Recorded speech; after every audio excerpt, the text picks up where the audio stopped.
footballers who make it as a pro are good all-rounders and could play a number of positions. I think that's probably fair enough, including Ander in that, obviously. Right, then we've been calling this all sorts of different names in terms of what derby it is. Of course, Alan Shearer is the player that most people associate with both of these two football clubs, and probably it would be wrong of us not to hear from the Premier League's all-time top scorer ahead of tonight's match. He's part of the BBC TV coverage this evening, and he's been previewing this evening's match with the BBC's Rick Edwards. The huge difference between Newcastle for lots of games this season compared to last season. Last season they were mean, they were tight, they were tough to play against. Whereas a lot of this season they've been really open, and that has disappeared. I mean, and there haven't been too many performances under Eddie Howe that were unacceptable. But Saturday's against Arsenal was, particularly the first half. I mean, they were pretty hopeless. I mean, as I said, there haven't been many times where we can say that about a Newcastle team under Eddie Howe. But Saturday was unacceptable. But the good thing about it is that when you have a terrible performance like that, you need a game 2 or 3 days after that, so you can try and get it out of your system, and hopefully from a Newcastle point of view, they'll do that tonight. Yeah, although I suppose the flip side of that is for Blackburn, that they'll be thinking this is actually a pretty good time to play Newcastle. Yeah, and they'd be right when they look at recent games in Newcastle. I mean, they're shipping goals for fun, Newcastle, and they're so easy to get through. They're so open. Yes, again, they're missing key players, but that can't be used as an excuse because the players out there should be doing a lot better than what they're doing. Depending on who they can get out Newcastle, I still think they should have enough to beat this Blackburn team. But even with players out injured, I think Newcastle, they're going to have to improve massively from what we saw on Saturday. But if they do, and if they have the right attitude, then they should have enough to beat Blackburn tonight. That was Rick Edwards speaking to Alan Shearer. Did you not recognise his voice? I didn't recognise Alan's voice. Who's that? Who's that? Who the heck's that? Yeah, but it wasn't Rick Edwards I was on about. All right, okay. Well, that was Alan Shearer talking to Rick earlier today. We had to hear from Alan Shearer tonight, of all nights, didn't we? Of course, we did. Kickoff is around about 25. What time is it now? Just under half an hour away here at Ewood Park, because the time now is 16 minutes past 7. The Make a Difference Awards. BBC Radio Newcastle. And we are delighted that the Make a Difference Awards are back again this year. We are basically honouring and recognising those who make a difference in many different ways, and there are so many of you that do that across the North East. And if you know somebody that fits that bill, this is your opportunity to nominate them, to get them recognised for what they do. Now, I'm wondering if you know of not necessarily a person, but of an animal that improves the life of an individual or a group of people, or perhaps a person or group of people working with animals in order to improve animal welfare. If you do, well, that's one of the categories this year. You could nominate them for a Make a Difference award. So for a full list of categories and details of how to nominate somebody, go to bbc.co.uk/makeadifference. You can also see there the full terms and our privacy notice. Nominations are open now. They close on the 10th of March at 11 p.m. and the winners will be announced at our Make a Difference awards ceremony in September. The BBC Make a Difference Awards. BBC Radio Newcastle. Thank you all for making a difference. I'm wondering whether, because we're going to speak to Mick in a minute, a Newcastle fan, or in a few seconds, should we let Marco go? I don't know, Ander. I was thinking of maybe keeping him just... What for? Well, he might be enjoying himself. I don't know. You enjoying yourself, Marco? You listen to the Of course he is, yeah. We can let him go, because we're gonna speak to Mick, and then it'll be time to hand across to Razor to take us up to kick off. You hear a bit more from Eddie Howe in that build up to kick off as well. So Marco, thank you for this evening. We will look forward to chatting to you again on the show tomorrow evening. Yes. Okay. Have fun. I forgot to say thank you for the plaudits from Dan as well from that earlier message. So I should say thanks for that. If you do want to get it, go on. Take care. Thank Cheers, you, Marco. mate. If you do want to get in touch with Marco before then, you can always send an email. bbcnewcastle@bbc.co.uk is the email address. I'll do a couple more messages in a moment, but we'll talk to Mick first, Newcastle fan, who's on the line now. Good evening, Mick. How are you doing? Hey, lads. Sorry, lads. Hey, Mick, yeah. How are you feeling, Mick? I am confident tonight. I was going to have a quick word with Marco, but I suppose he's got no more interest in the FA I've just Cup. let him go. I've just let him go. Well, if only I'd known, Mick. If I'd known, I would have kept him. He's got any interest in the Cup now, Simon. He's not. Anyway, it's true. It's true. Will Newcastle have an interest in the Cup by this time tomorrow? That remark will come back to bite us because I'm sure you'll have us on that phone in, I'm sure. I'm hoping. I've looked at the lineup, lads, and there's no excuses now. And that's a cup tie. It's not a derby. It's a cup tie. They're not doing very well in the division, from what I understand. We've got to come away with a win. And honestly, it's as simple as that. My lad sent us a picture of who's left out injured. You've got Nick Pope. You've got obviously Tonali with a suspension. You've got Joe Linton. Other than that, we're pretty strong. And I fancy it to go down there, especially after the back of the Arsenal game, John, and get a result, mate. But yeah, you look at the side that he's named. You know, it's a real strong side. You know, okay, Botman's out, but Lascelles has come in, and he's been in the games that he's played this season. I don't think he's let anybody down. You know, I think he's played well. Murphy comes in. You've got Isak up top. The one thing that you've got in those forward areas is pace. You know, and that's what defenders hate playing against. And I just think if we played with the intensity that we're capable of playing at, I think we should have too much for these. Look, you know, we got beaten at the weekend, we got well and truly beaten, but you know, Blackburn Rovers are now Arsenal. Yeah, it's as simple as that. It's how you bounce back, John. It's how you bounce back, isn't it? But Arsenal are an exceptional side, you know, and Blackburn aren't of the same. Haven't got the same capabilities as that Arsenal side. You know, they're in the Championship for a reason. John, I'll be honest with you, mate. I think even if we're flying and we're playing at a high standard, I think we'd have still lost against that. Arsenal were just on it.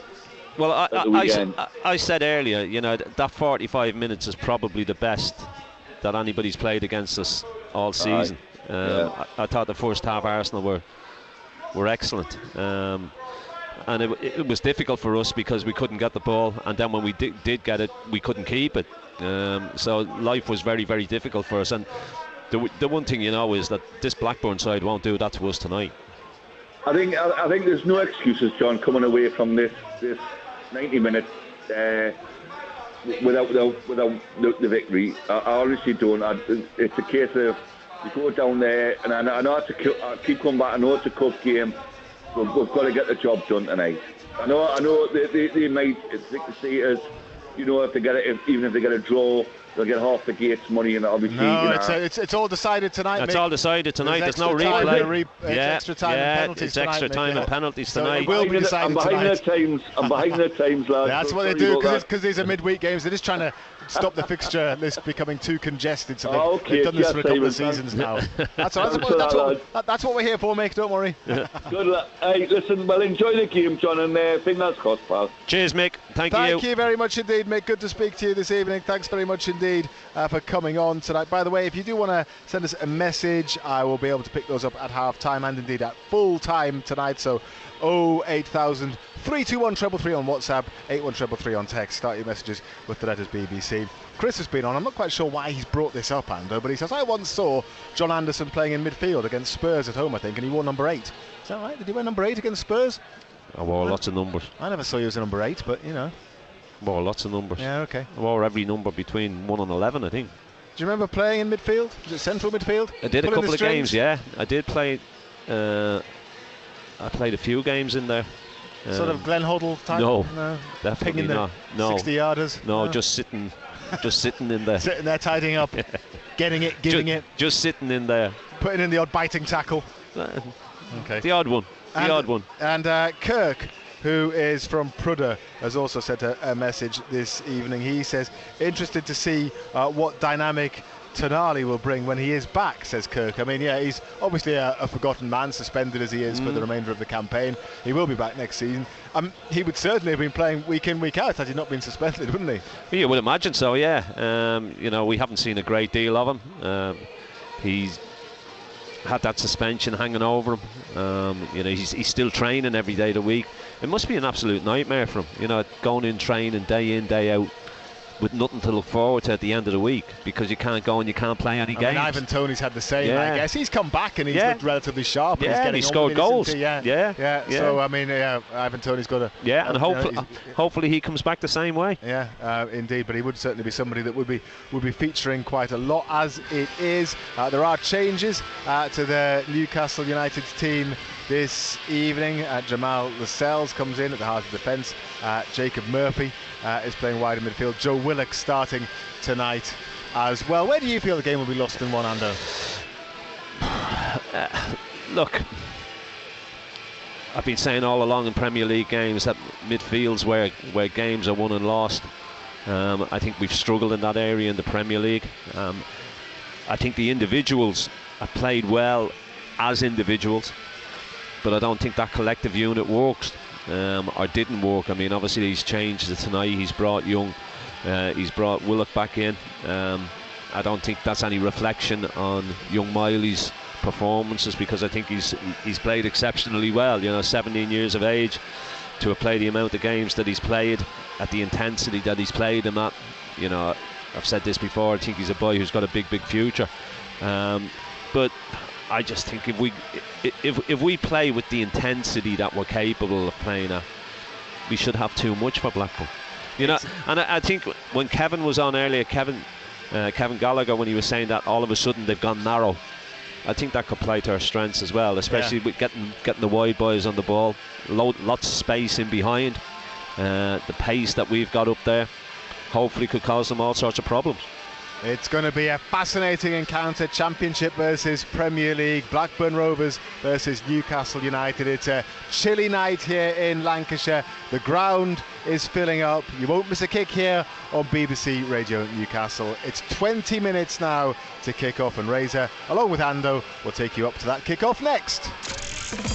Matt Bailey at breakfast. This morning I want you to answer the question, sometimes I think I'm reasonably intelligent and sometimes I do what? Joan, is it you or your husband? It's my hubby. When he goes to the pharmacy for medication, he cannot say the word prescription when he gets there. It comes out as, can I have my prescription? It's worth going for the laugh, really. I love the fact that you go with him just to watch this happen. I mean, you could step in and say prescription. Oh no, that's boring.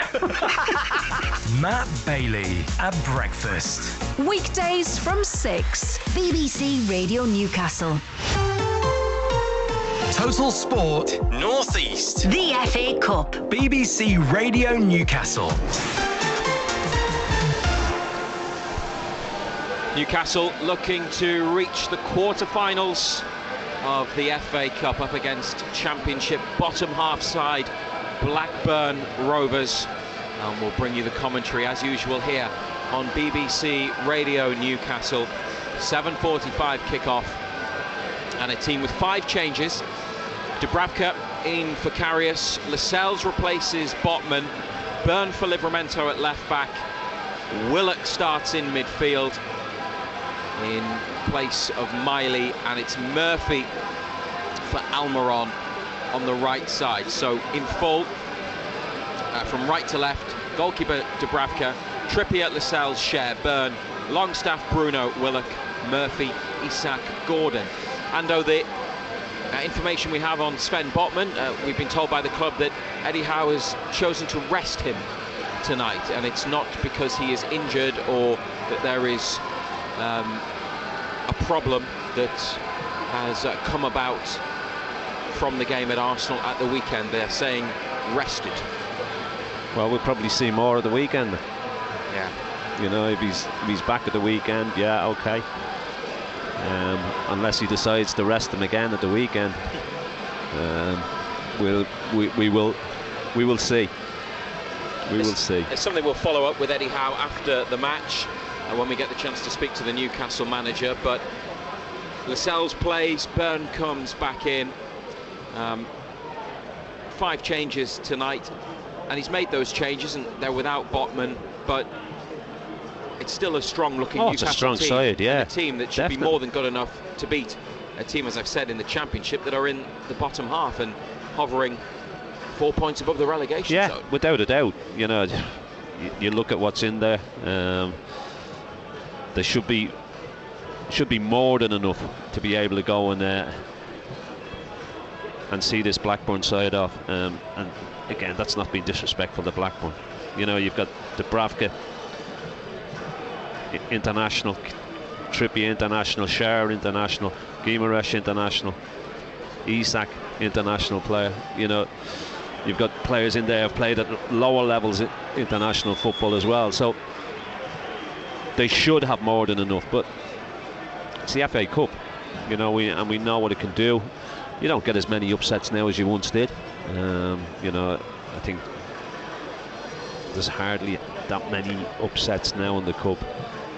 But yeah, there's more than enough in that Newcastle side to be able to see this Blackburn side off. You listen to BBC Radio Newcastle. We have some information about the match. It's been delayed by 15 minutes and will now kick off at 8. Newcastle have just announced that. It's a decision taken by Blackburn Rovers because they want to allow, they say, as many supporters as possible to enter the stadium. Looking at it right now, the away end is going to have 7,000 fans in it in the upper and lower tier. They've got the entirety of the Darwin end to our right side and the hospitality boxes in the middle. The home areas are certainly not anything like as full as you would have expected for a match that was originally scheduled to kick off in a quarter of an hour's time. So they put it back until 8 tonight. We'll still bring it live to you, and it may be going well after 10 o'clock because it has to be settled tonight. There could be extra time, and then there's the possibility of penalties if that's not enough to determine who wins. But now an 8 o'clock kickoff, Blackburn Rovers against Newcastle United. Surely this is the sort of thing that should be avoided and should be preventable for a club at championship level. Now, there are obviously going to be a lot of fans who walk up on the night, but they should have the capacity, whether it's stewards, whether it's turnstiles that are open, to be able to deal with that and accommodate maybe more walk-ups than they were expecting. Yeah, look, they should have. I mean, it's amazing, you know, people knew it was a 8:15 kickoff. I don't see why, you know. It's obviously a decision made by Blackburn, but people should get here at a reasonable time. They know it's probably their biggest crowd of the season, but they, you know, if people aren't in, I don't know whether it's a ticketing problem or whatever, but for whatever reason it's been delayed. Just have to go with it.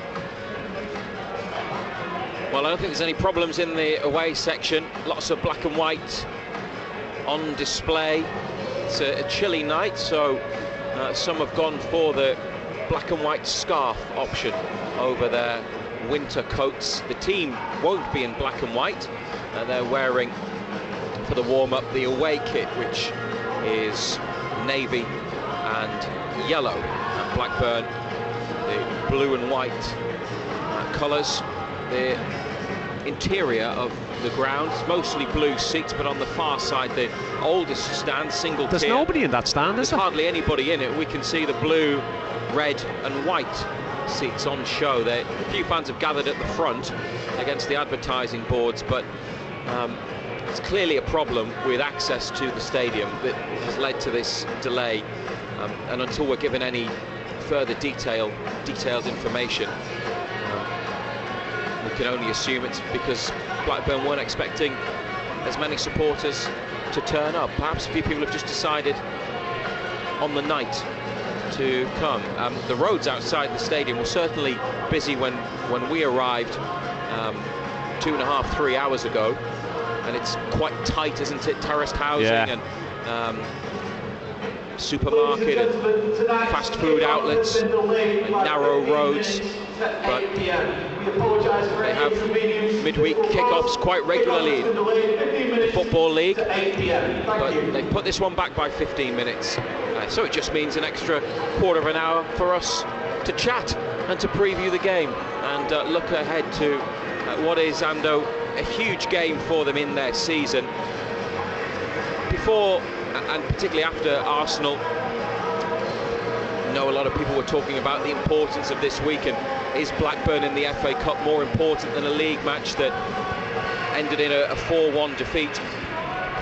And I would probably agree with those who say yes, it is, because they've got a chance of at least getting back to Wembley in this, never mind booking a spot in Europe for next season and possibly finally winning a trophy. This is huge for them, and if they can get through, and it's an if, and then if they can get a really good draw, then they'll be fancying their chances of a Wembley return. There's so much riding on tonight, isn't there? There is. Look at it. It's a huge game. We spoke before the Arsenal game, and people were saying, well, which is the most important game, Arsenal or this cup tie? And for me, it was this cup tie. I think there's an awful lot riding on it. There's huge opportunity. You get through this, and all of a sudden, you're through to a quarter final, and you've then, hopefully, fingers crossed, in tomorrow evening's draw, you get a decent home draw. But first and foremost, you get through tonight. But it's a massive opportunity there for us. It's the last opportunity that we've got of winning silverware this season. There's no doubt about it. So for me, this was the biggest game.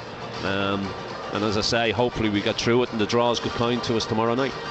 You're hoping to get back early with a 7:45 kickoff. We've lost that advantage, haven't we now? Yeah, we might just get back in time for that draw tomorrow night. There are other FA Cup ties this evening, and it's Bournemouth against Leicester. That one has already started. They haven't delayed the kickoff in that match. It got underway 5 minutes ago. Luton against Manchester City is an 8 o'clock kickoff. Bournemouth-Leicester is 0-0. Tomorrow there are more FA Cup 5th round ties, and the games tomorrow are Chelsea against Leeds at 7:30. The draw's going to be made before that one, so around 7 o'clock tomorrow. If Newcastle are in it, they will be ball number 1 in tomorrow's draw. At 7:45 tomorrow, Nottingham Forest play Manchester United at City Ground, and Wolves, Newcastle's Premier League opponents, at St James's on Saturday. They take on Brighton at Molineux. And then 8 tomorrow night is Liverpool versus Southampton. Don't want to get too far ahead of ourselves, Ando, but looking at the teams who are still in, there's one championship side through in Coventry. There's the championship leaders, Leicester there. Southampton will very much be odds against when they play the League Cup winners and Premier League title chasers, Liverpool. There's still some big boys in there, some big clubs that you'd want to avoid, but there's others that you wouldn't mind playing at all. You'd be pretty happy if you were drawn against them. Yeah, there's a real mix. Look, if those big lads get through, the likes of your Manchester Cities, the likes of your Liverpools, you would like to avoid them. Of course you would. You'd like for Luton to beat Man City. You'd like Liverpool to get beaten. You'd like Leicester to win at Bournemouth and get one of them, and Southampton to win at Liverpool and get Southampton at home. But look, it's like, if you're going to win it somewhere along the line, you're going to have to play one of the better sides, And they knocked 2 of them. Well, Manchester United have been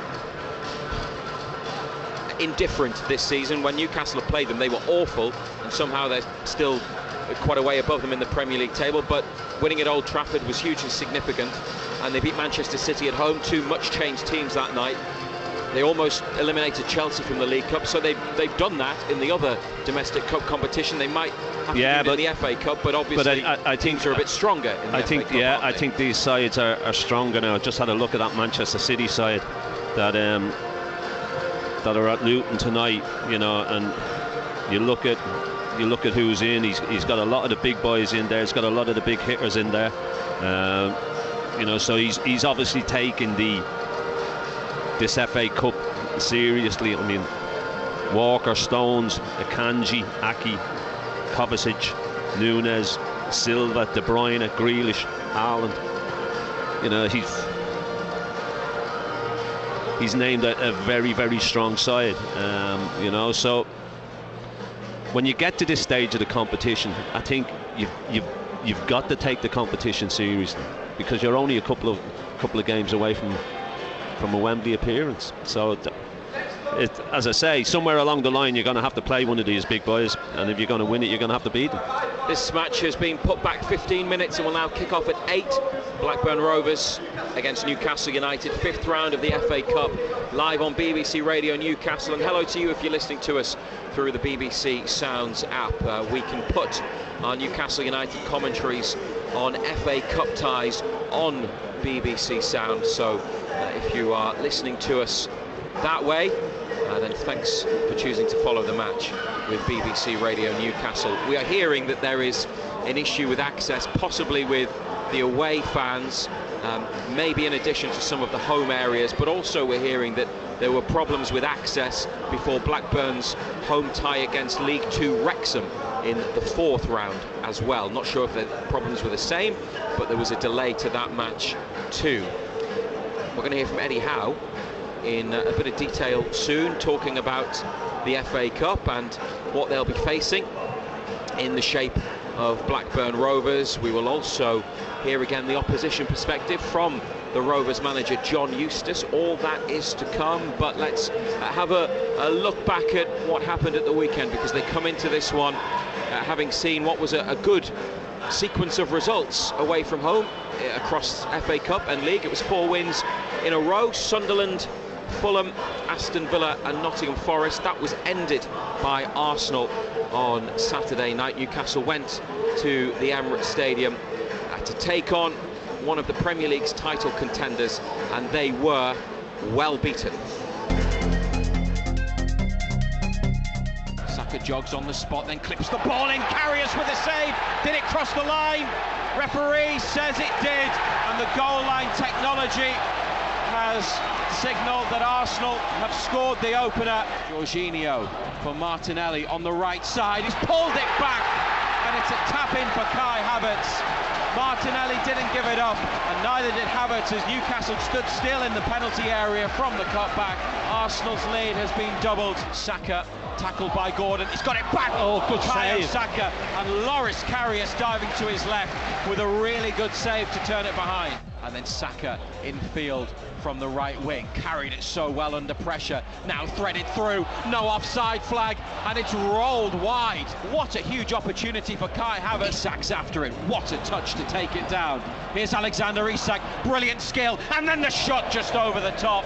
Havertz, who missed a big chance right at the start of the second half, for Saka, and Saka cut inside, and with his left foot has driven the ball into the bottom left corner of the Newcastle United goal. 2 on the edge of the area for Arsenal.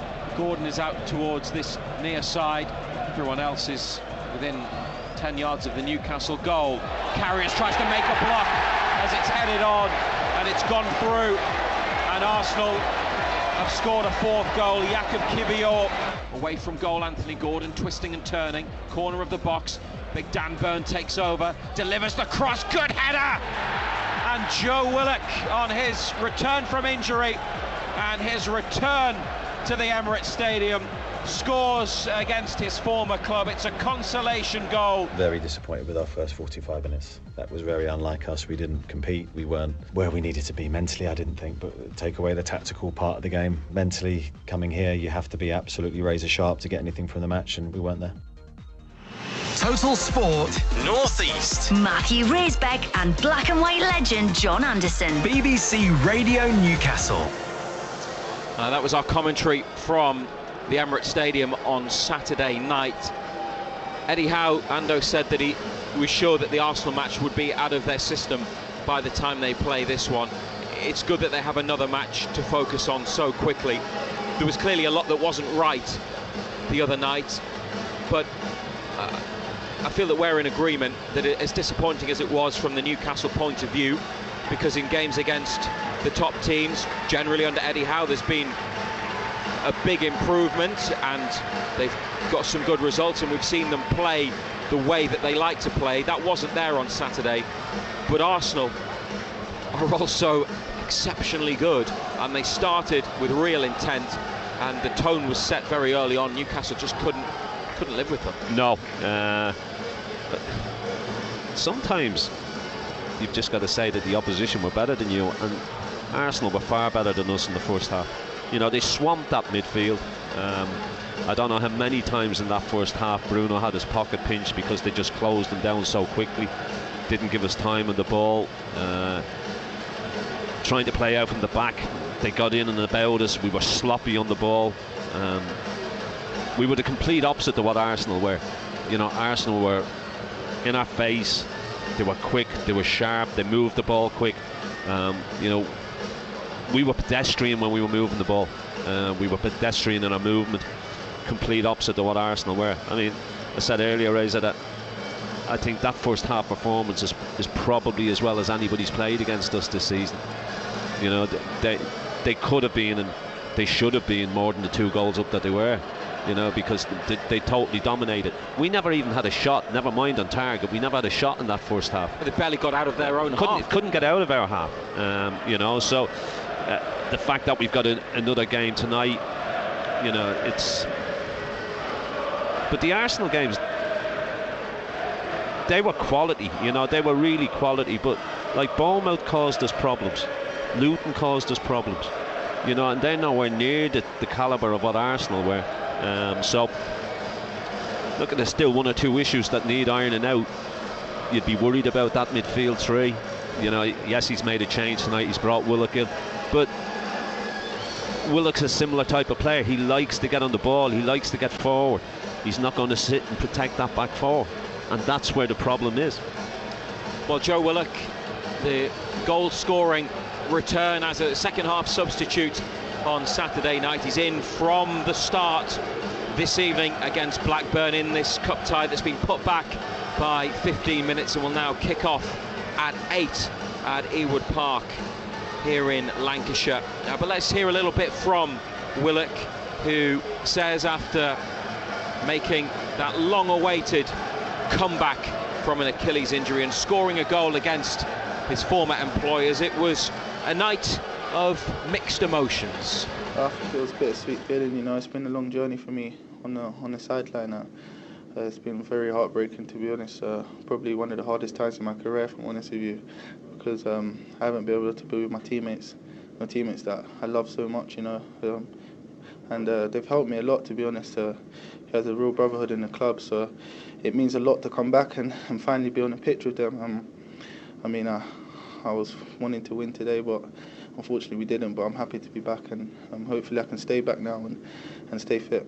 Yeah, it was only a consolation goal, but it was a really well worked goal and a great header. Did it sort of make up for some of the tough times that you have been through when have you been picturing that? I guess, but not really, to be honest, because I wanted to win today. I wanted to help the team to get the 3 points, you know. I think we put so much hard work in this week, and the managers have given us exactly what we needed to do, and we just come up short today, you know, which is unfortunate. But I think we can look on to Tuesday and really put things right. Joe Willock speaking to NUFC TV. He would have played a huge part in Newcastle's season, Ando, had he been fit.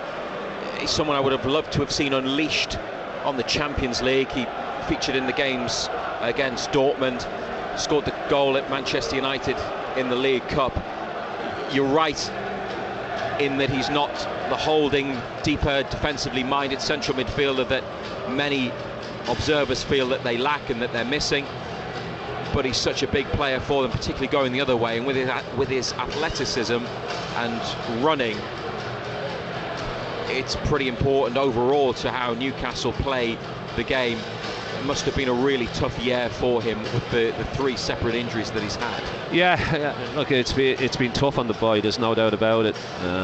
You know, he's the one thing he is a good athlete, good carrier of the ball, gets you up the pitch.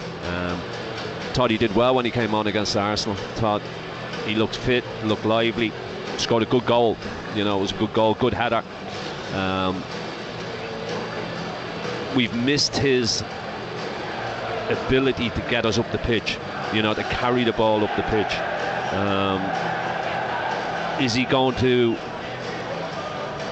help us from a defensive point of view? Probably not. But you know, he gets you up the park. He's, as I say, he's a good athlete, good runner, good mover. And it's good to have him back. You just hope that he can stay fit between now and the end of the season, because it's been really tough on the boy with the injuries that he's had. We are now going to kick off at 8 in this FA Cup 5th round tie. Newcastle 5 changes: Dubravka, Trippier, Lascelles, Cher, Byrne, Longstaff, Bruno and Willock, Murphy, Isak, Gordon. On the bench: Karius, Ritchie, Barnes, Kraft, Hall, Livramento, Almiron, Anderson, who hasn't played since October with a back problem. Really good to have him in the squad again. Another who could have played a big role and would have had lots of opportunities to feature had he not been among the injured. And Miley, that is the bench. Botman is missing tonight. We are told he is being rested. Blackburn with a couple of changes from the team that drew 1-1 with Norwich at home in the Championship on Saturday. That was their 3rd draw in a row. They've lost only once since swapping Yondal Thomason, the former Newcastle forward, for John Eustace as manager earlier this month. They've got 1 win and the 3 draws, plus that 1 defeat in Eustace's 5-match run. Ainsley Pears, the former Middlesbrough and Gateshead goalkeeper, starts for Blackburn tonight with a back 3 of Dominic Hyam, Kyle McFadden and Scott Wharton.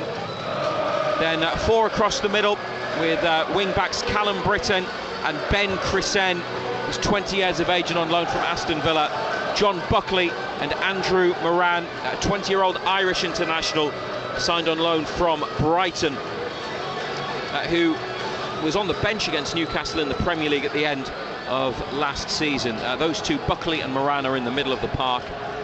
Sammy Schmodix, their 23-goal leading scorer, and Tyrese Dolan, who is small and quick and tricky and could be a handful. They'll play just off Sam Gallagher up front for Blackburn.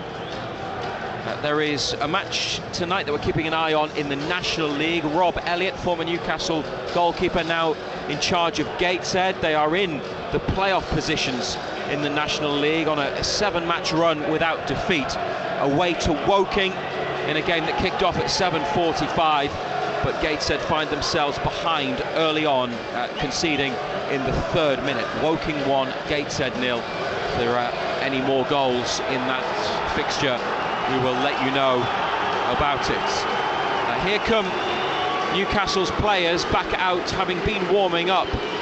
Eddie Howe sent them out again to an enthusiastic response of appreciation from the away fans, really giving it some, as the players, and this is the starting 11, run towards the goal line just to do a little bit more fitness work. And obviously for players, their pre-match routine will be really carefully planned in line with when the kick-off time is. When the kick-off's put back, that obviously, well, knocks things out of line, doesn't it, with how they prepare. So that's the routine's broken up, isn't it? You know, you come out, you do so much for so long, you get back in, you're prepared to come back out then for the kick out, but that's been disrupted because they had to break the routine up, and they took them back in, and now they've sent them back out again.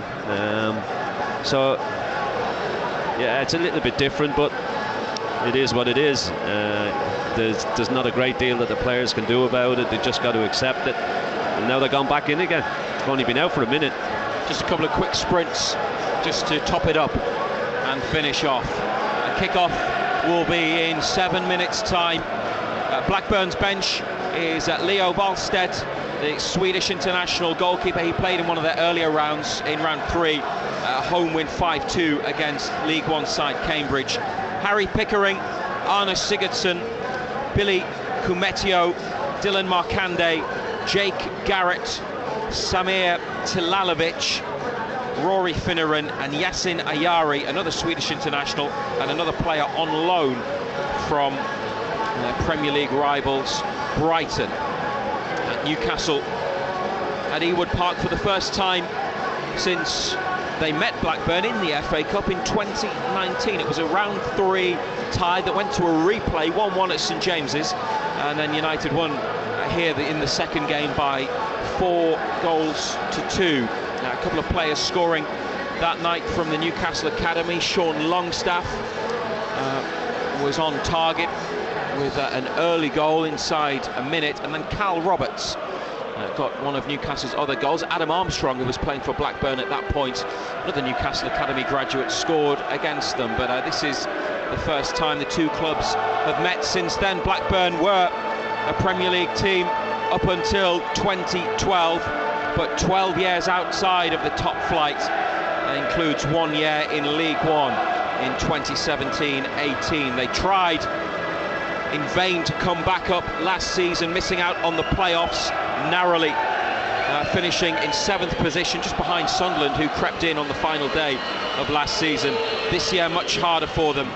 They are in 16th position in the Championship and looking over their shoulders, 4 points clear of the relegation zone. John Eustace now the man in charge at Ewood Park, preparing to take on Newcastle United in the FA Cup. This is how Eustace sees tonight's game.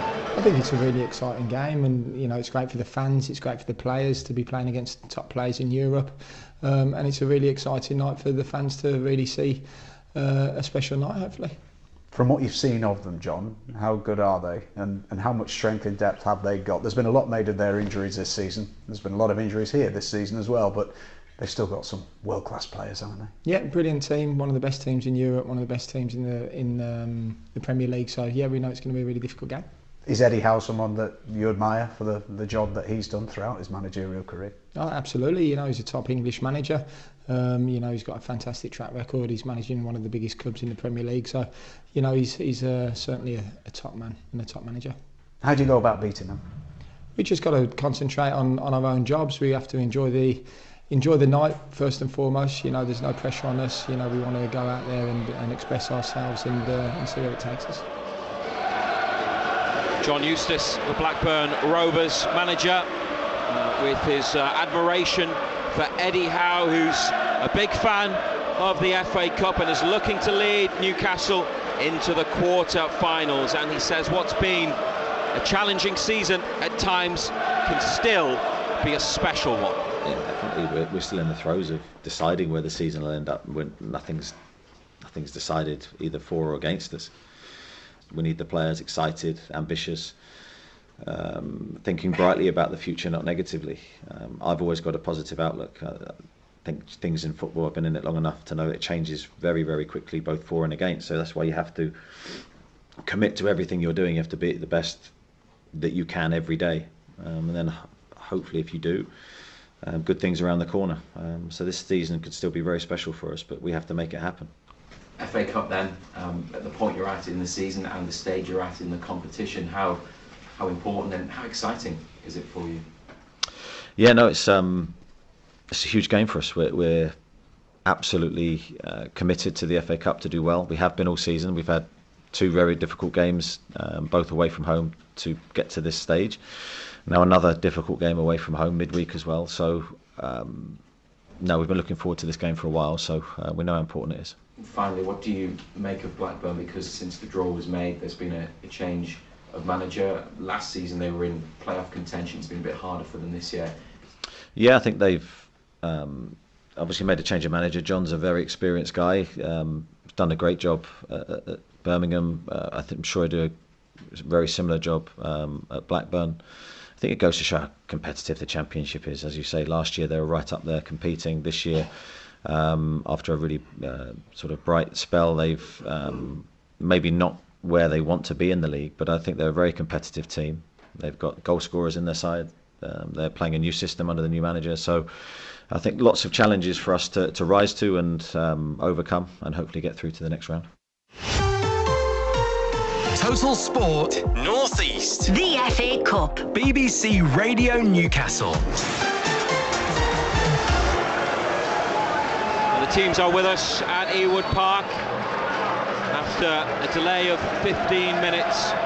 We're nearly ready to go. The away end is full and bouncing to the sound of 7,000 Geordies. The players, including Joe Willock and Anthony Gordon, run towards those travelling fans in the Toon Army and applaud as Jamal Lascelles stands in the centre circle with the referee and his 2 assistants and the Blackburn captain Dom Hyam to get ready for the coin toss. Referee tonight is Jared Gillett from Australia, who was the referee in the last round, the win at Fulham. Darren Cann and Wade Smith are the assistants. Stephen Martin, the 4th official. No VAR, though, because it's a championship ground. They only have it at Premier League venues. Good luck, referee. Got nobody to help you out tonight, son. Blackburn goalkeeper pairs all in red, and then Hyam, McFadden, Wharton at the back, Britton, Buckley, Moran, Chrisen, Schmodix, Dolan and Gallagher. Blue and white halves, white shorts and blue socks. Dubravka back from illness wearing pink, and the Navy outfield players with luminous yellow shorts and socks. Trippier, Lascelles, Cher, Byrne, Longstaff, Bruno, Willock, Murphy, Isak, Gordon. Jared Gillett blows us underway on BBC Radio Newcastle, the BBC Sounds app and NUFC TV. An opportunity to reach the last 8 of the FA Cup for only the 2nd time in 18 years. Blackburn have the ball down the right side. It's played up to the edge of the United penalty area, and Captain Lascelles comes across to stick it out for a throw. Level with the edge of the penalty area. Byrne makes a challenge, then a clearance up the line, controlled by Hyam. Now Gallagher just inside the box. He's a bit of a handful compared to the, physically anyway, compared to the much smaller Schmodix and Dolan. One big lad and 2 small, quick, busy players who buzz around near him. Whipped over from the Blackburn right, Trippier heads on to Longstaff, he lets it run, and Isak takes a touch in the centre circle, lifts it out to Murphy. They're on the attack in the Blackburn half. An angled ball into the box that Pears comes and picks up. Yeah, got to give him a chance. No chance at all with that one.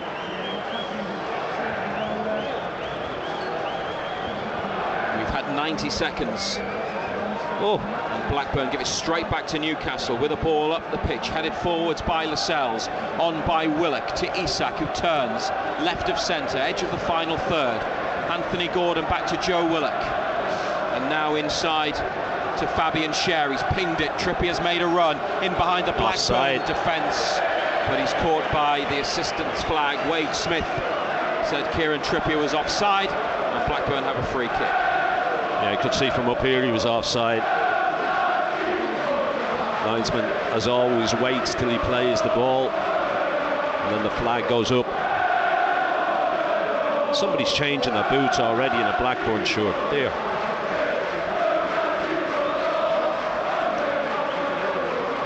Yeah, they've got 10 players temporarily. It's Andrew Moran, the midfielder, who now jogs back along the halfway line towards the middle of the crowd of players. They're on the far side, and it's very congested, isn't it? Really congested on that side. Aren't they? Yeah.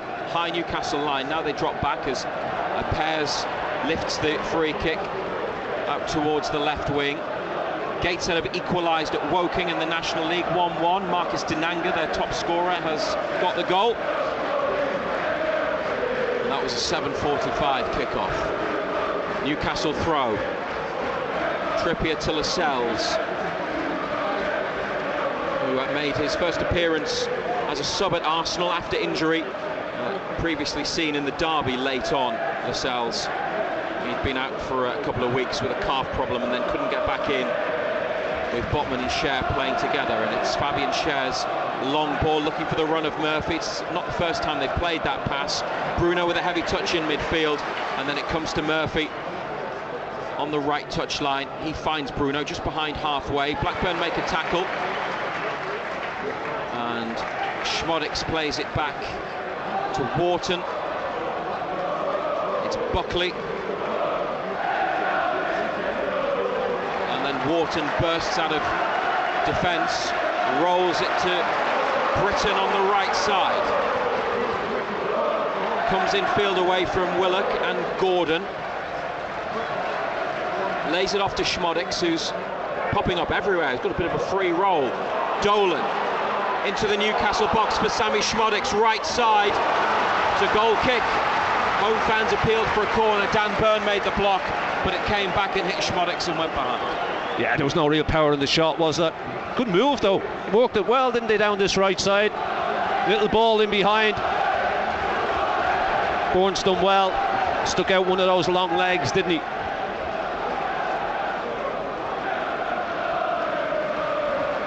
Dubravka recently reached 150 Newcastle appearances. On towards Isak in the centre circle. Blackburn header. Sean Longstaff looking for Anthony Gordon, away by the Rovers defence as Erling Haaland scores for Manchester City at Luton after 3 minutes. Bruno Guimaraes up to Isak, laid it off to Gordon. Murphy had made a run but was offside. Isak's got it again. Great feet, it's been tugged back by defenders. Referee says play on. Willock into the penalty area, hangs up the cross, but there's nobody at the back post. Trippier keeps it in near the corner.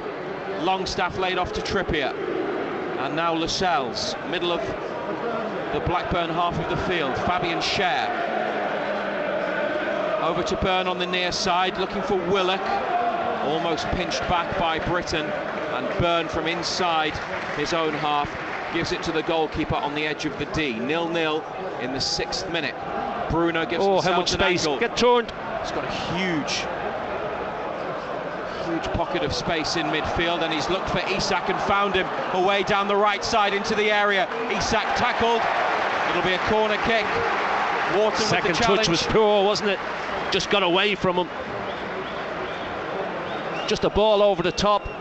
Gets in behind. First touch is good. Just gets away from him then. Wharton's able to get across. Gives the corner kick away. From a Blackburn point of view, it's a good recovery and an important challenge. Newcastle at least get a corner out of it.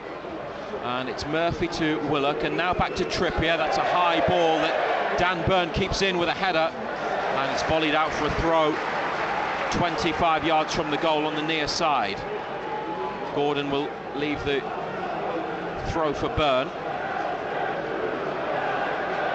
BBC Radio Newcastle and on BBC Sounds.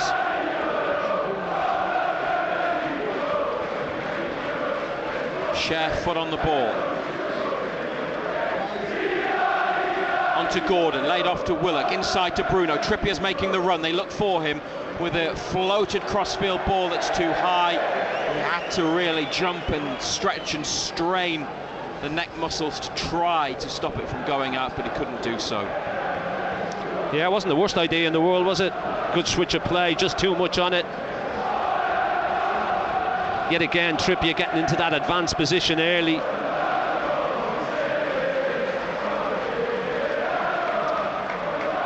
Blackburn have the ball back in play, and into John Buckley, the midfielder who's 24, came through the Rovers Academy a few years ago. This is Dolan, they signed from neighbours Preston. Now a touch from Bruno that's gone backwards, and Gallagher deflected shot. Can't be offside. It was a back pass. Came off a defender. Can't be offside. Darren Cann on the near side put the flag up. The touch from Bruno couldn't have been offside. And Gallagher had the shot, which was deflected and saved anyway. But I'm trying to process what led to the decision of offside being taken there. This is Gordon. Stretching, can't take down the forward ball. Unlucky from the Newcastle defence on the left wing, and out of play it goes. The ball that was intended for Gallagher a moment ago, Ando, was played when he was offside by a Blackburn player, but it was played at an angle in field. Bruno slid and then knocked it on to Gallagher. So the last touch was off Bruno. The flag must have gone up because he was offside from the initial ball. I Does that make any difference? I don't think the flag up when it was went up when it was played, because obviously they wait, don't they? Or have they changed that rule? I don't know. Lascelles forwards and up onto the head of Hyam. Schmodix looking for Dolan. Scher's got it. Bruno back to Lascelles, middle of Newcastle's half, having a look and then seeing that there's space in front of him, so he's walking towards halfway. It's out to the right to Trippier, who comes in field with it. Back to Scher. Could give it to Byrne. Does give it to Byrne. And it's gone back to Scher. No way forwards. Misses out Lascelles, and it's Murphy on his chest on the touchline, trying to help it up the line. Out for a United throw. Wasn't sure the linesman, was he? Didn't know which way to give it. He's looking at the referee, and the referee's gone, "Not me, pal. You make the decision." Willock with his green boots. Ball back to Scher. Dan Burns pushed on. He's on halfway on the left. Gordon's almost at left back, and it's Byrne they look for with a ball from Scher. What a layoff that is. Cushion pass by Byrne, and Willock went to thread it through for Isak. Blackburn got a boot to the ball, and it's gone behind for a Newcastle corner. Could have been a great move that would have set He's tried to pick Bourne away. He's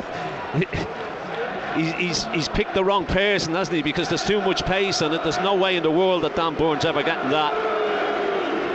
Defender could have let it go, couldn't he? Looked to play it through, deflected behind. Big boy's gone forward. Dan Bourne, Scher, Lascelles. Murphy's back on halfway. There's two in the 6-yard box. Trippier with the corner, rolled along the goal line, bit like the last one. To Willock, back again to Trippier. It's come here to Bruno. What a block that is. Area, charged down by McFadden, and it's a throw near the corner flag on the far side. What a block that was. Well worked corner. Sit it full on the volley. Guimaraes, big centre back, gets out, gets a good block on it. They throw it back into the middle of the half to Lascelles. Scher backpedaling, Schmodix closing down. He returns it to that right wing. Blackburn head away, Longstaff out to Trippier, lifted up inside to central midfield. Forwards by Blackburn, won by Scher. Bruno towards Longstaff, but Wharton is there to win it. Then Newcastle have it back. Blackburn want a free kick, play on. Bruno towards Murphy, but it's beaten him and gone behind. Ooh. I'd like to see that one again.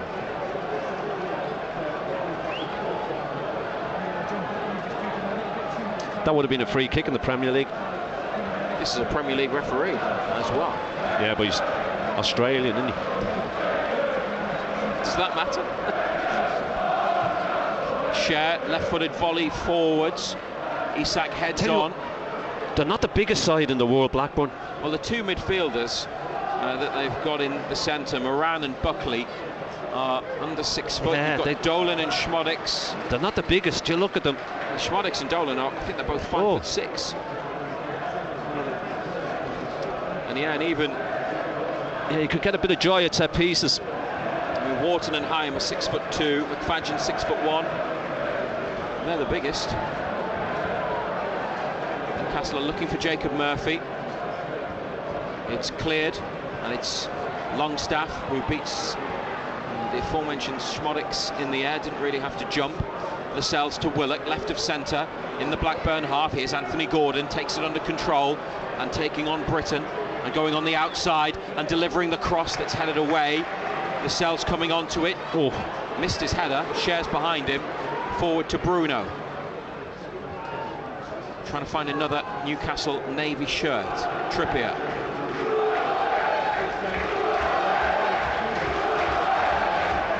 Eddie Howe watching with his arms folded. In the technical area, Isak lets the ball run. It's cleared. Trippier makes a block. Free kick for Blackburn.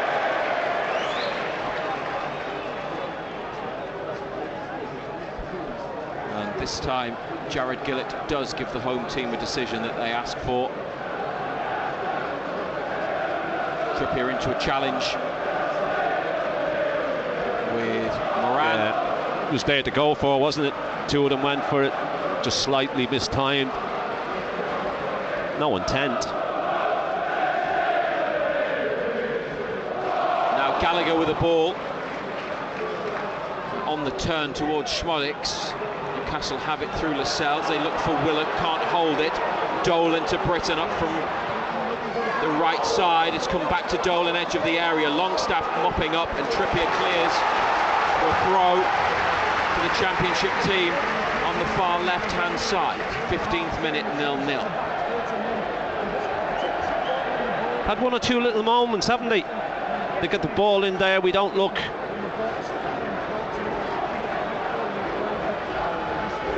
Oh, here's the tennis balls coming on, isn't it?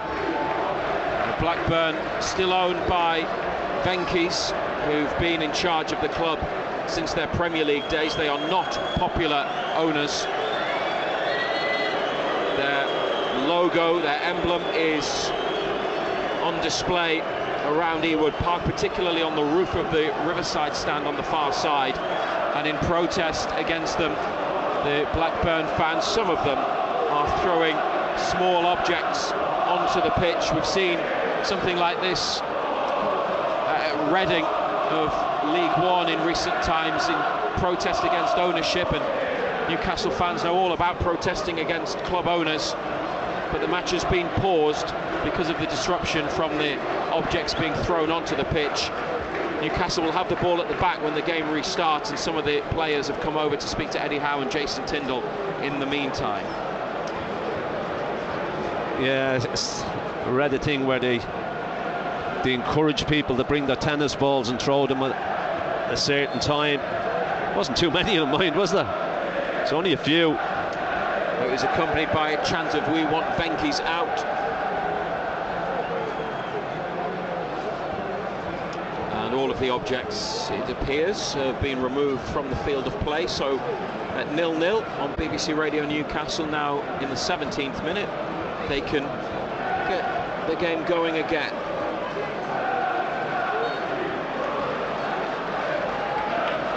Fabian Schär walks the ball into the centre of Newcastle's half. Blackburn standing off. Lascelles with it at his feet on the right side. Murphy winning a throw close to the halfway line.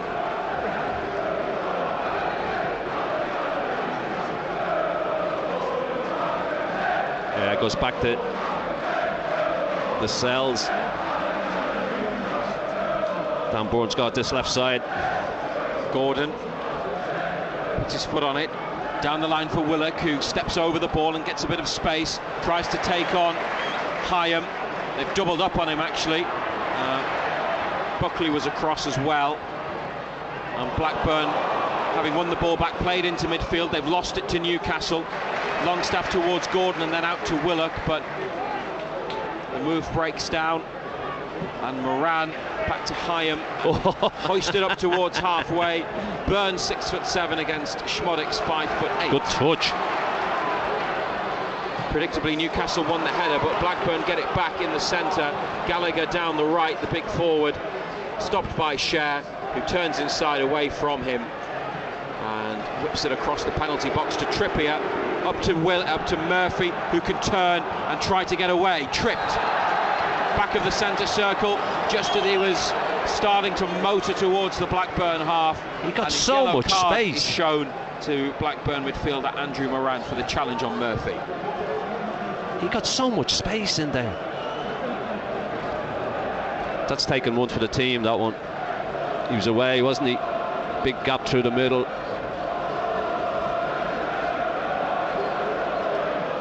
Half-time in the 7:30 kick-off tonight, Bournemouth and Leicester. It's 0-0. Remember, all these FA Cup fifth-round ties must be settled this evening. They will go to extra time and penalties if necessary. There are no replays from the 5th round onwards in the FA Cup anymore. Trippier with the free kick into the box, headed on by United. Cher looking for it on the 6-yard line. It's away. Byrne stretching and heading on. Willock chasing after Lascelles' header into the corner on this near left side. They've tried to find Gordon. Schmodek sliding, sticks it out for a throw. Got a huge height advantage. Got to take a big advantage in there. Got to make the best of it. They're tiny. Manchester City are 2-0 up at Luton. Erling Haaland's got his second. Isak in the box from Trippier's ball. Dispossessed. And Bruno trying to win it back in midfield. It's lifted forwards. Trippier with a header down on halfway. Lascelles beaten to it by Schmodek. But it's a Newcastle throw after it ran out of play on the far side. We are almost at the 20-minute mark. John Anderson, overall, what do you think? Scrappy, isn't it? It's been scrappy.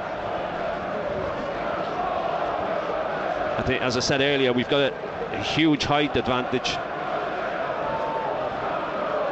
Set pieces could play a big part in it. Oh, well played.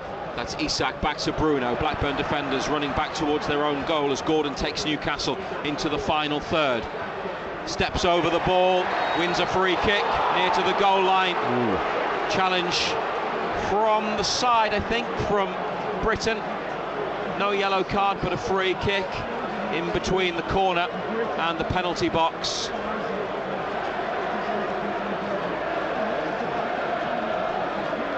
Do you think that was a foul?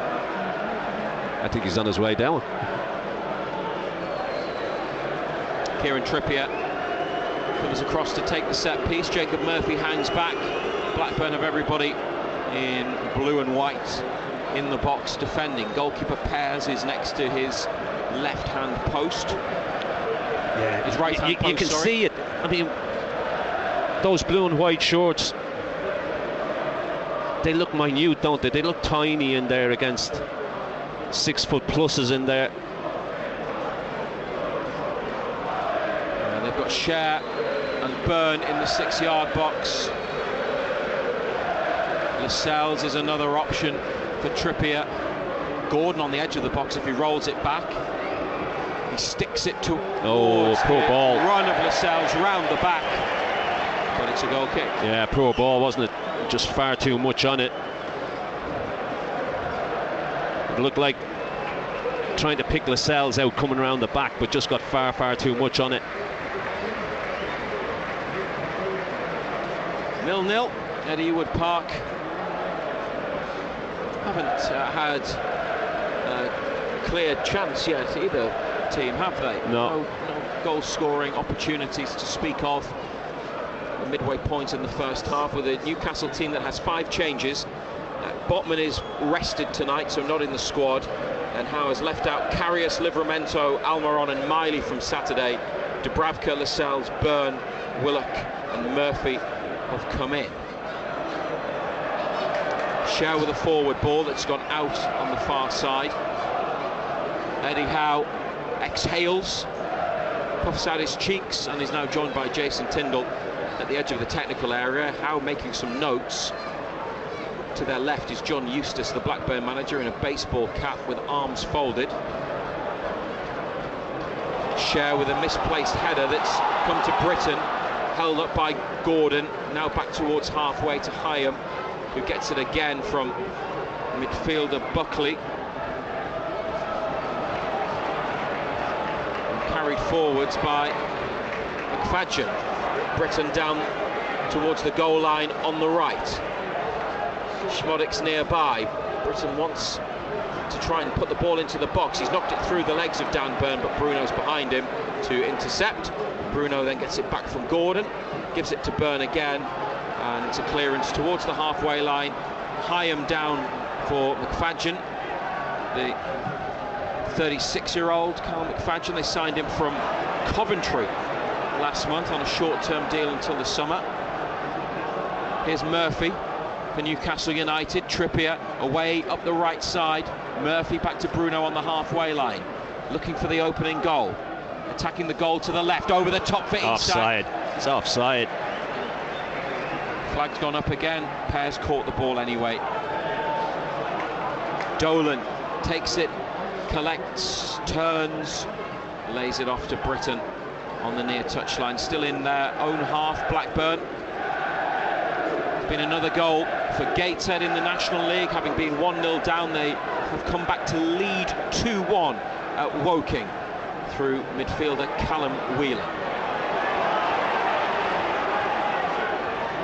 Blackburn had it, the groan from the home fans as Gallagher Newcastle could have won it taken back. that down on his chest. He's just headed it straight up in the air. Big Dan Burn inside to Fabian Scher, furthest outfield player back 10 yards in front of the box. Lascelles with a touch on the far side and then up the line to Trippier, trying to get it in behind for Murphy. It's a decent run, but it's well covered by Chrisen, the Aston Villa loanee. Now Buckley didn't really want it there, edge of the area, 2 Newcastle players on his shoulders. Then a clearance as far as Burn, who heads it down. Bruno and Longstaff get a couple of touches, and Gordon back to halfway, and Lascelles on to Bruno. They've upped the tempo a little bit, Newcastle, trying to play the game in the Blackburn half. Trippier, that angled ball for Murphy. Flag stays down. Murphy wins a corner kick.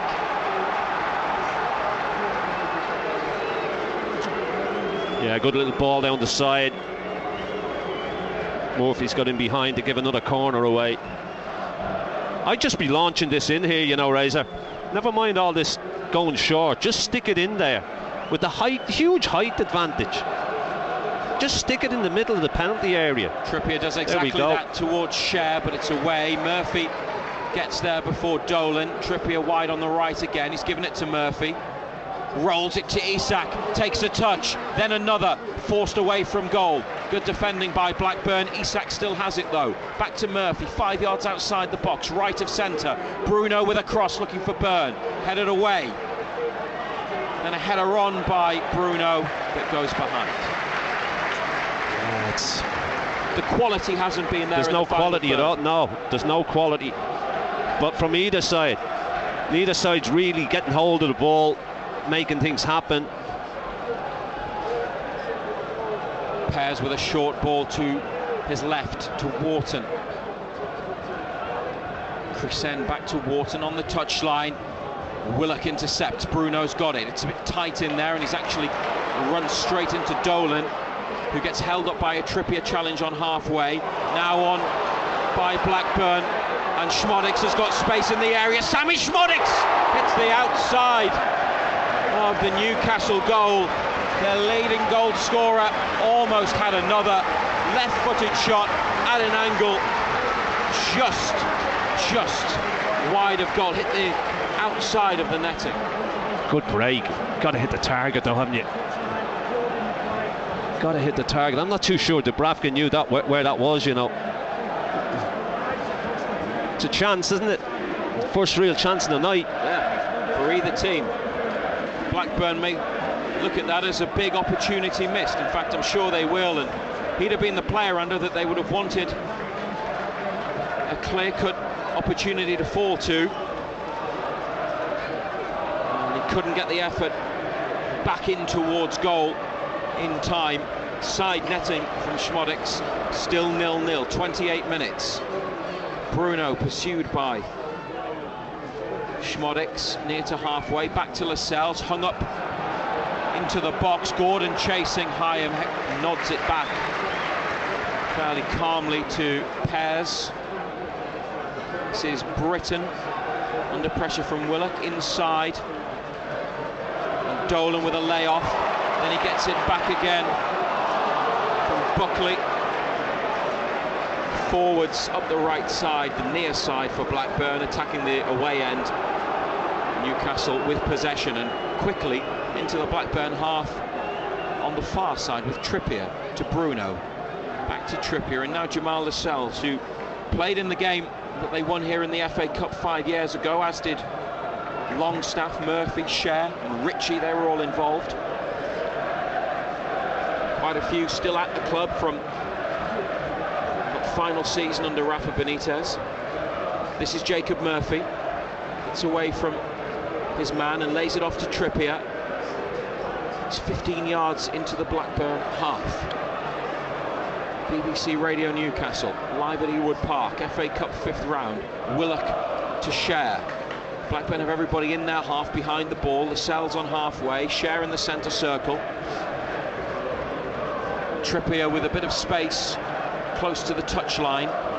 They come this way instead. Burn to Gordon, comes infield, away from a couple of challenges and then stopped by an illegal one from Schmodix. Yeah, I don't think you can have too many complaints about that one. Jared Gillett blows for a Newcastle free kick, which is 30 yards plus from the goal, left of centre. Bruno behind the ball.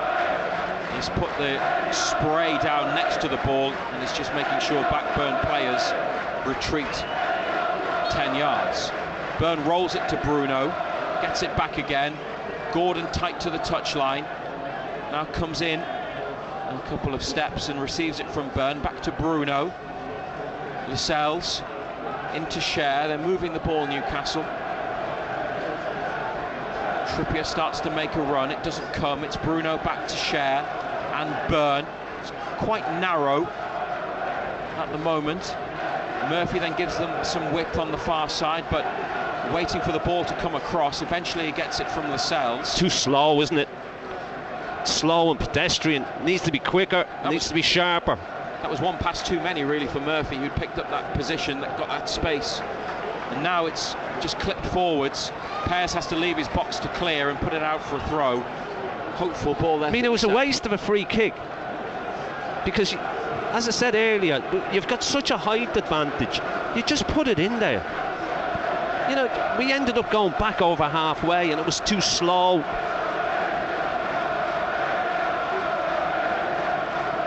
Burn to Share.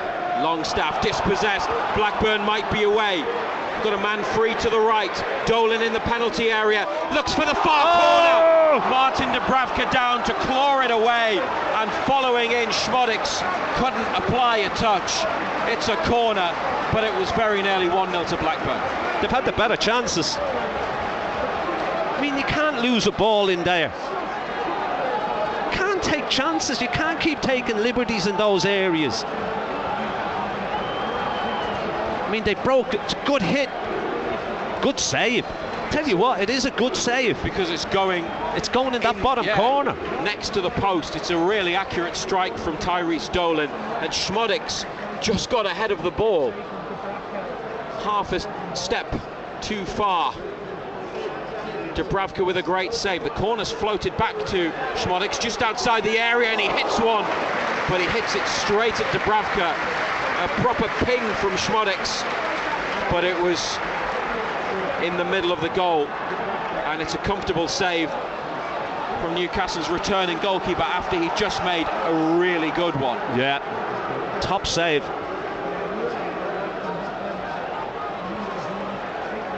Can they do something at the other end?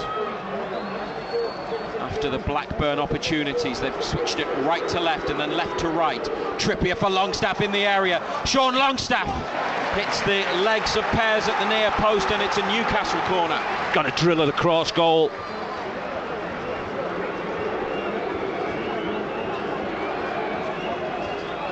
Let's see if we can make anything of this corner. Trippier to take it. Lascelles makes a run towards the near post. It's into the 6-yard box and away by Blackburn. Murphy recycles it. Trippier now back to Murphy. Bruno can have it and gets it. Has a couple of touches. Left-footed ball. Fabian Schär in the penalty Offside. area. It would, if it had been onside from Schär, have led to another corner because his shot was diverted behind by a Blackburn defender. But the flag is up, far side of the pitch.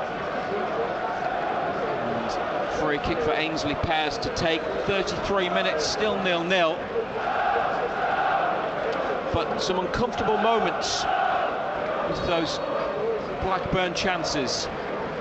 And Newcastle haven't really created anything that we would put down as an opportunity. No, not really. Pears has been pretty quiet in that goal. apart from the Longstaff shot there, but it may well have been a cross, and it's not exactly what you'd call a presentable opportunity, I would say. Not like the two that Blackburn have had with Schmodix and Dolan. Willock back to Longstaff, on to Gordon, now help to Bruno. Isak's gone left side. I think Eddie Howe's changed it, hasn't he? Gordon's gone to centre forward, Isak on the left, Murphy still on the right. That's how they're lining up at the moment. The ball goes back to Dubravka in the D, and after thinking about a long ball up the pitch, he's just touched it on a yard or so short to Lascelles. Slowly comes up towards the centre circle. Longstaff with it. Goes backwards and then has to return it to Lascelles. Blackburn off the ball will be pretty happy with how they've measured up against Newcastle. Not really giving them any space. That's a short ball by Bruno. Trippier just gets it to Lascelles. Gallagher just wasn't quick enough, was he? 10 minutes to half-time. BBC Radio Newcastle. Lascelles for Trippier. Gordon running out to the right side. Longstaff then drifts into space alongside the final defender. The ball goes square to Byrne behind the halfway line, taken down away from Dolan and given to Scher. It's 0-0. The Swiss defender looks for Murphy, who felt he was fouled. Jared Gillett says no. Bruno then wins it back and gets away from Dolan. Murphy might well be offside, and the flag comes up from the You've got to bend your run. You can't keep running in straight lines. That's all he's done. He's just ran in a straight line. I think you're always going to be offside. I think he wanted it played sooner as well. It's the correct decision.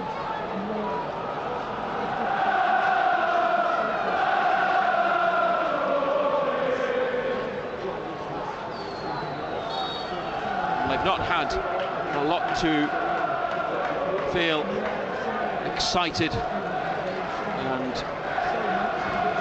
particularly enamoured by with the Newcastle performance tonight, the away fans, but they're making plenty of noise. And there will be some criticism of their first half performance, I'm sure. This is Bruno to Isak. Tries to work his way around a couple of Blackburn players, but it's brought back for a trip on Bruno. Byrne takes it. They're behind the halfway line on the near side. Bruno with a floated ball to Trippier. Takes a touch. And then inside to Murphy. Gets away from a couple. Can't beat a third player. Longstaff then on towards Gordon. It's headed by the Blackburn defence and then bouncing around. Trippier's got it. Longstaff to Kieran Trippier again, wide on the right into Bruno, 35 yards from the goal. Infield he comes, Scher in the centre circle.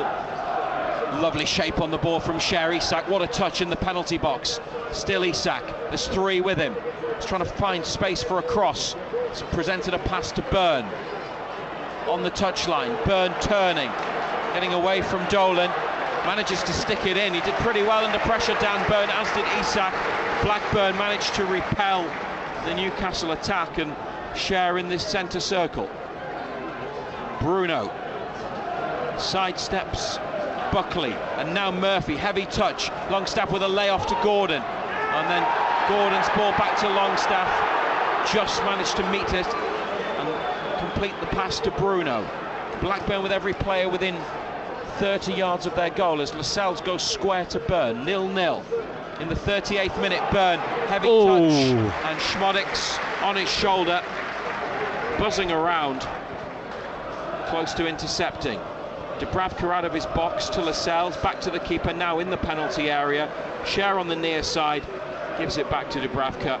They play their way around Blackburn and clip it across to Trippier. Back down to Lascelles, near to the right corner of the Newcastle penalty area. Bruno up to Willock, takes it on the turn. Now Isak on the move ahead of him. Willock on the charge. Still Joe Willock. Sliding challenge from John Buckley at the edge of the penalty area, and Blackburn win it back. Schmodix inside, away from Newcastle players. Bruno with a challenge. Schmodix again. It's a United throw, 20 yards out.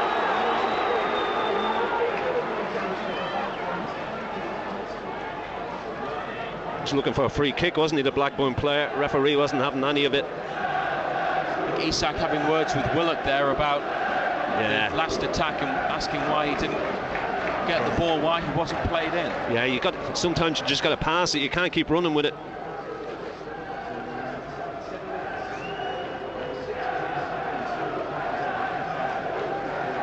Lascelles, Gordon makes a run in behind, doesn't get it on the right wing, and then back to Lascelles, inside to Trippier, just drifted into the central position. Saw a lot of that at Nottingham Forest a couple of weeks ago. Willock receiving it from Byrne, nice turn from Willock, and then slipped and a heavy touch, and a Blackburn Rovers throw. 40th minute.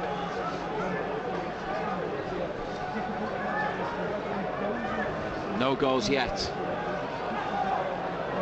16th in the Championship against a now 10th placed Newcastle United in the Premier League after West Ham's win over Brentford and Wolves' victory on Sunday. And they play Wolves at St James's Park on Saturday. As they slide down the table, the FA Cup becomes even more important. Have a throw. Kieran Trippier will take it on halfway, bang on halfway.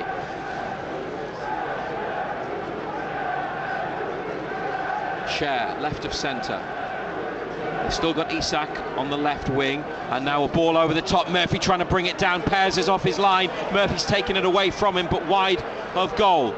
Trippier just outside the area, back for Murphy, now into the box again, hangs it up looking for Isak, diving header away, then another Blackburn header, now Trippier, and he played it towards Longstaff, but it's cleared, and Cher on the halfway line, forwards, Trippier on it again, chipped into the penalty area, volleyed away by Blackburn. Bruno's got it, nice first touch, then loses it, then wins it back with a sliding challenge. And it's with Byrne and Isak left wing, inside to Cher. Now the run of Trippier, Cher's diagonal ball to find him, flag stays down, Trippier's cross too high for Willock. Dolan, what a first touch, but then dispossessed by Gordon in the area and beaten by Gordon. And Willock received it from Gordon but got tackled. Blackburn clear, still 0-0. Newcastle with a throw after a Britain sliced clearance. 2 moments there, probably the best positions they've been in the match. Without a doubt. Now Isak, near to the corner on the near side, taking on 2. It's 3 in the box, including Byrne. It's away from Longstaff and straight to a blue and white Blackburn shirt. They scoop it out to the left towards Gallagher. Lascelles gets the better of him, inside to Cher. Gallagher just can't hold it. Can't run, really, can he? It's not his strength, that sort of play. Now across from Murphy towards Willock and Gordon in the middle, but caught by Pears near post. I think when Willock got in there and took it away from Pears and then got it back, you felt that if goal was going to come, perhaps it would have been them, because they had bodies in the box, got into a great position, couldn't get the final ball right. Yeah, all of a sudden the last few minutes, up the tempo a little bit, moving the ball quicker, moving Blackburn around the place. Weren't doing that earlier on. Too slow in everything that we did. It's the voice of the former Newcastle defender John Anderson on BBC Radio Newcastle. 43 minutes played. If you want to have a message read out at half-time on X, send us a message at BBC Newcastle, or WhatsApp 08000 321 333. Put BBC at the start. Blackburn to Dolan on the right wing, dinks it in. Lascelles diving header away. Hyam back to Dolan. Isak stands up and makes the challenge, and now comes away down this near side and fouled. Rode a couple of challenges, couldn't get around Hyam, who blocked him off. 0-0 here. Manchester City 3-0 up against Luton. That's an Erling Haaland hat-trick.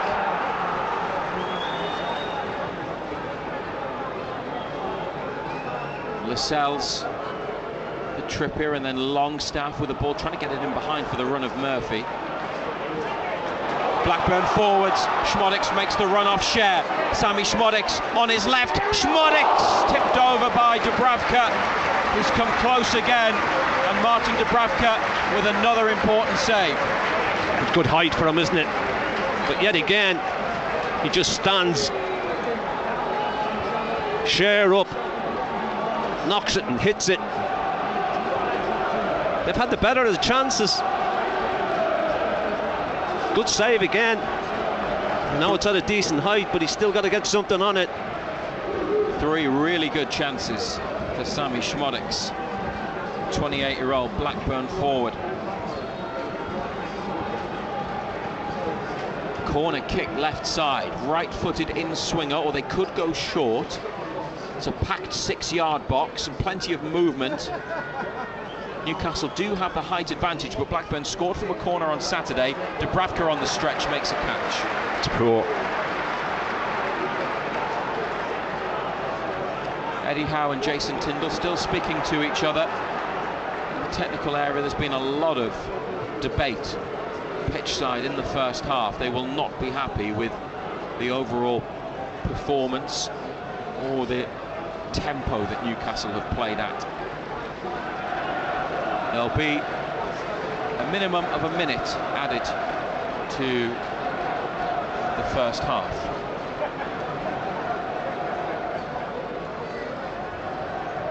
They have possession. Trippier, Willock on the shoulder of the last defender, makes a run along the line, but it doesn't come. Cher to Burns, got space on the left wing, middle of Blackburn's half, and it goes back to Fabian Cher. There'll be a minimum of 1 minute added time. 1 minute.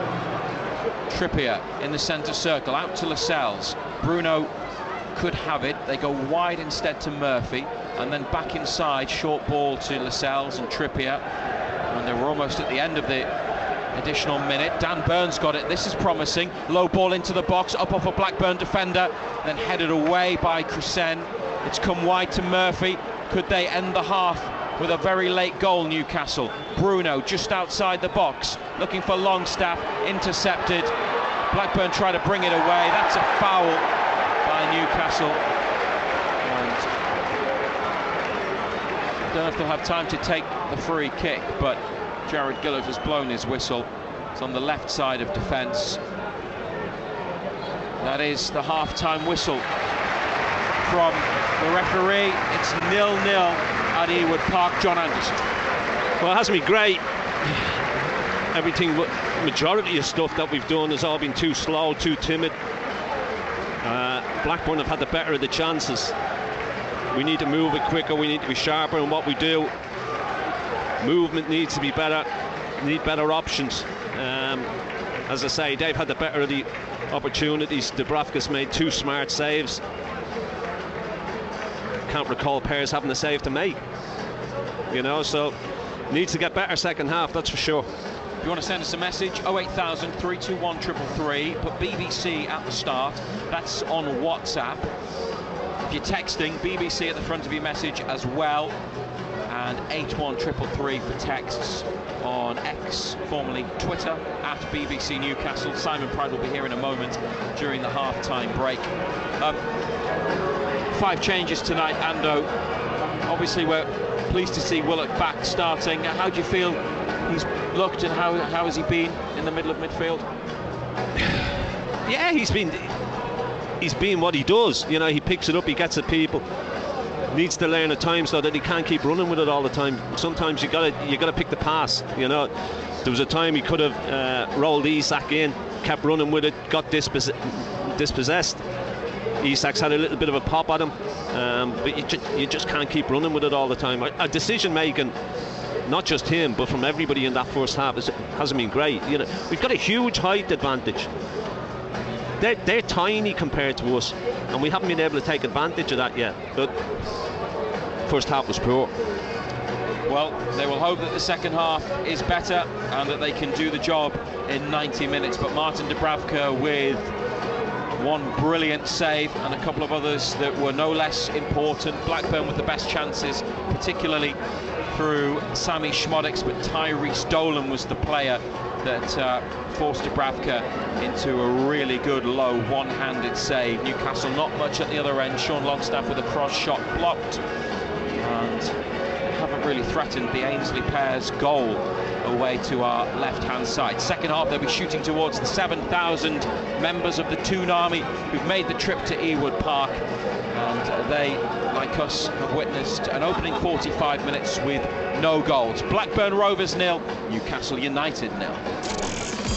Matt Bailey at breakfast. This morning I want you to answer the question, sometimes I think I'm reasonably intelligent and sometimes I do what? Joan, is it you or your husband? It's my hubby. When he goes to the pharmacy for medication, he cannot say the word prescription when he gets there. It comes out as, can I have my prescription? It's worth going for the laugh, really. I love the fact that you go with him just to watch this happen. I mean, you could step in and say prescription. Oh, no, that's boring. Matt Bailey at breakfast. Weekdays from 6, BBC Radio Newcastle. And this is Simon Pride at Ewood Park on BBC Radio Newcastle. Goalless at half-time between Blackburn Rovers and Newcastle United in this FA Cup 5th round tie. John Anderson, former Newcastle fullback, is going to stay alongside me before he goes for his cup of tea, just to reflect, well, a bit more on the first half, Ander, but I do appreciate there's not a huge amount to reflect on. And probably, well, Newcastle, I would imagine, had more possession, but Blackburn had the better chances, didn't they? Yeah, without a doubt. Yeah, we probably had more of the ball, but we've been slow and predictable in what we've done. They've broke a couple of times. Dubravka's made a couple of smart saves. Szmodic, when he gets it on that left foot, wants to get his shots away early. He'll be disappointed, actually. I mean, his goal record this season, as we discussed before the match, is excellent. He would have expected to have taken at least one of those. Yeah, two the one that he's hit the chances. side netting with. Yeah. You've got to go across the keeper. You've got to got to force the keeper into making a save from there as well. You know, but he's gone near post, hits the side net. Got to do better. But we haven't forced their keeper into making a save. No, I mean, Longstaff that effort at the near post, but I don't know whether he was trying to cross it, what he was doing, then the keeper managed it was comfortable, but you wouldn't really say it was a save, would you? It was a block more than anything, but we haven't done enough.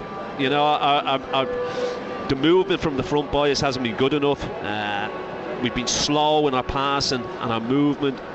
It's been quite comfortable for Blackburn because they're playing with two blocks of forward. They're getting people behind the ball, they're filling areas, and we're too slow in moving it beyond them. All of a sudden they break, they get through the middle. You know, they're playing narrow as well, but there's a couple of straight little balls, and all of a sudden they're straight in at our back four. Yeah, and that's a bit too easy. That's been the hallmark of recent games. Yeah, absolutely. Yeah, that's what's been happening in recent games. That's when there's no protection there for those defenders. That one ball kills everybody. All of a sudden they're in on your back four. 08000 321 333 on WhatsApp, 81333 on text. Start your messages with the letters BBC. I know a lot of you watch on TV and listen to our commentary. We'd be delighted to hear your views, not only now but also at full time as well. I'll try and read a few of your messages out at the end of this half-time section, and of course we will have plenty of time at full time as well. So what does Eddie Howe need to do second half then? I mean, he's got, you know, a bench with some experienced players on there. Elliot Anderson's on there as well. He's back on the bench now as well. Be good to see him maybe in the second half. Almiron's there too, Harvey Barnes. I think he's got to get Barnes on. Barnes is a goal threat. Murphy hasn't had a kick. You know, he hasn't done anything in the game. I don't think Willock will see the 90 out. You know, you look at who's on that bench. Would he be tempted to throw Anderson on? Maybe. Last 20 minutes, maybe. Maybe so, but you wouldn't think that he's going to get more than that. He's got Miley on there, who's played a lot of football. Yeah. You know, he's got Matt Ritchie on there as well, but. We need to be quicker, we need to be sharper in what we've done, because... Well, you talked before the game, Ando, about midfield and that often being the area where the battle's won and lost. I mean, I must admit, I've been impressed by John Buckley, Andrew Moran in Blackburn's central midfield. Yeah. It's almost like they've been attached to one another on a piece of string, and they've been basically covering a heck of a lot of ground, not giving Newcastle's midfield any space whatsoever. Yeah. And they're not the biggest in stature either. No. You know, they're not the biggest, but their movement's good, they're clever, they've got a good touch, they move it well. We need to get closer. You know, we're bigger, we're stronger, we're more powerful than they are, and we haven't shown that physicality. You need to be stronger, you need to go and win those tackles, we need to be quicker in what we've done. It's just been too predictable, Bridie, to be quite honest. I will let you go and grab a cup of tea, Ando, or stretch your legs. Thank you very much indeed for the moment. Ando will be back alongside Razor for second half commentary here on BBC Radio Newcastle. Goalless at half time. If you are just tuning in and wondering why we're only at the half time stage now, there was a lot of congestion outside the ground before kick-off, so they delayed the match by 15 minutes. We kicked off at 8 o'clock just to allow as many spectators as possible to get into the ground. As the Newcastle fans have been pointing out away to my right, there are plenty of empty seats in the home end this evening, but there are 7,000 Newcastle United supporters who so far haven't had a great deal to cheer about. Second 45 minutes to come, a place in the quarter-finals of the FA Cup up for grabs. Elsewhere in the fifth round tonight, in an earlier kick-off, it's still 0-0. AFC Bournemouth against Leicester City. They kicked off at 7:30, so they've gone beyond the hour mark in that match. Remember, all the matches in this fifth round will be decided on the night, so no replays, extra time and penalties if required, but it's Bournemouth 0, Leicester 0 so far. And in the other match tonight, an all Premier League encounter, it's Luton Town 1, Manchester City 3. A hat-trick by Erling Haaland before Luton pulled one back just before half-time, but Manchester City comfortably still in front in that one. England's women beat Italy by 5 goals to 1 in a friendly match earlier today. Lauren Hemp with a couple of those goals. And in the National League, Gateshead are in action this evening. They did go behind at Woking, but they have come from behind to lead that game. Marcus Ananga on the score sheet again. Gateshead going great guns at the moment, and they lead at Woking in the National League by a goal to 0. Now then, Newcastle United's women are into a cup final this season. They left it late before beating Portsmouth 2-1 in the semi-finals of the FAWNL Cup on Sunday.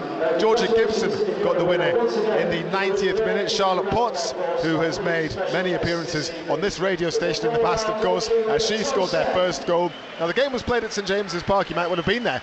It was played in front of more than 22,000 fans, and head coach Becky Langley says the result was all that mattered. Yeah, we're absolutely delighted to have got across the line today and get ourselves to the final at Kenilworth. So we're super excited. It was close at times. I thought credit to Portsmouth, they put up a really good fight. It was a difficult challenge to get past them today, but yeah, fantastic overall to get to the final. And I'm so excited for Charlotte Potts and Georgia Gibson, two Newcastle United fans to score the goals today and help us get across the line.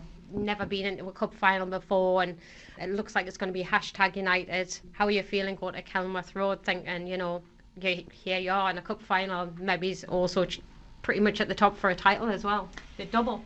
Yeah, really excited. I think when we all went down to Wembley for the men's League Cup final, it was just fantastic. The atmosphere, to give the opportunity to the fans to have that moment and come and support now our women's team in a final is just something we're all really, really excited about.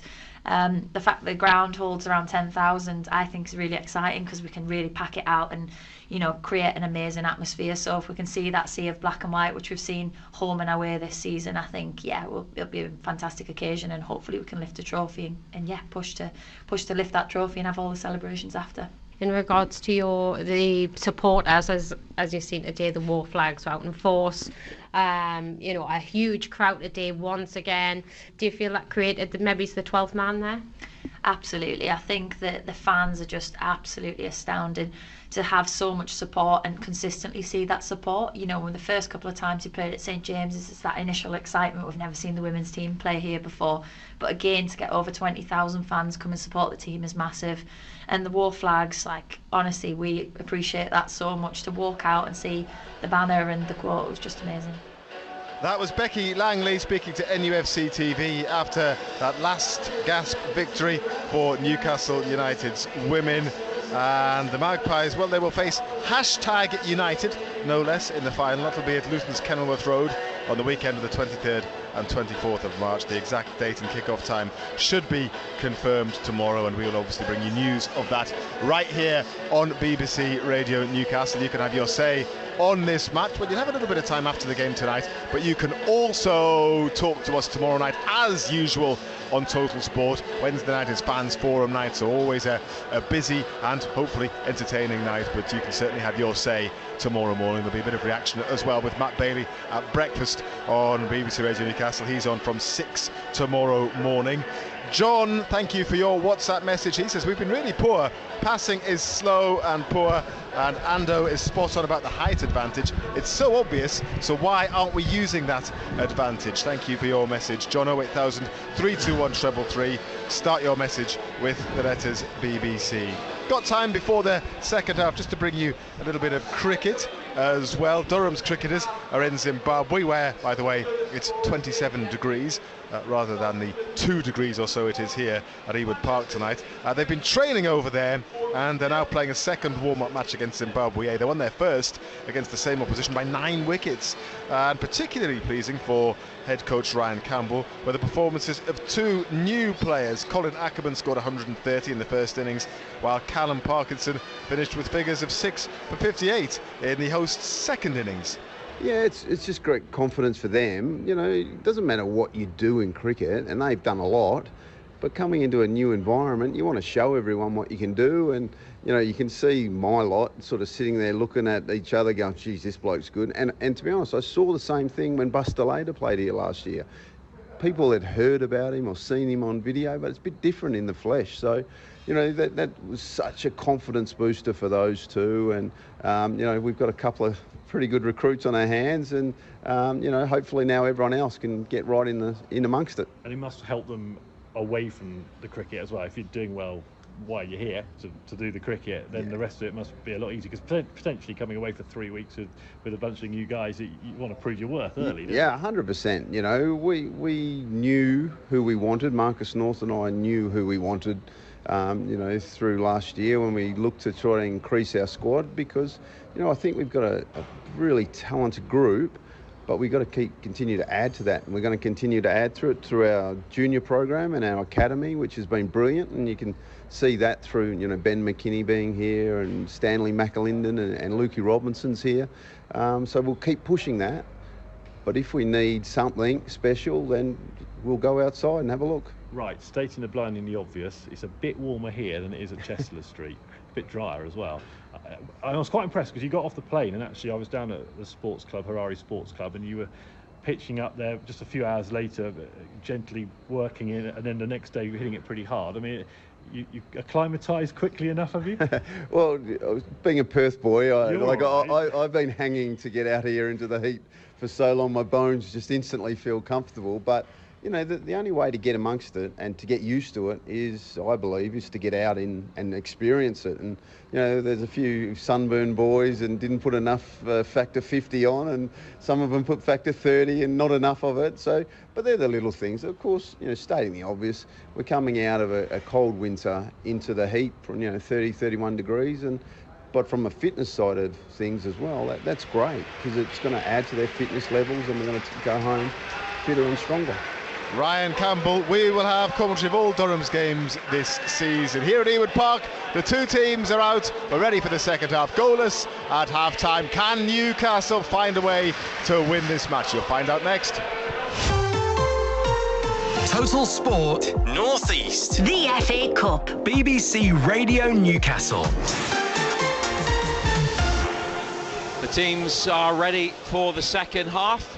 0-0 between Newcastle United and Blackburn Rovers of the Championship.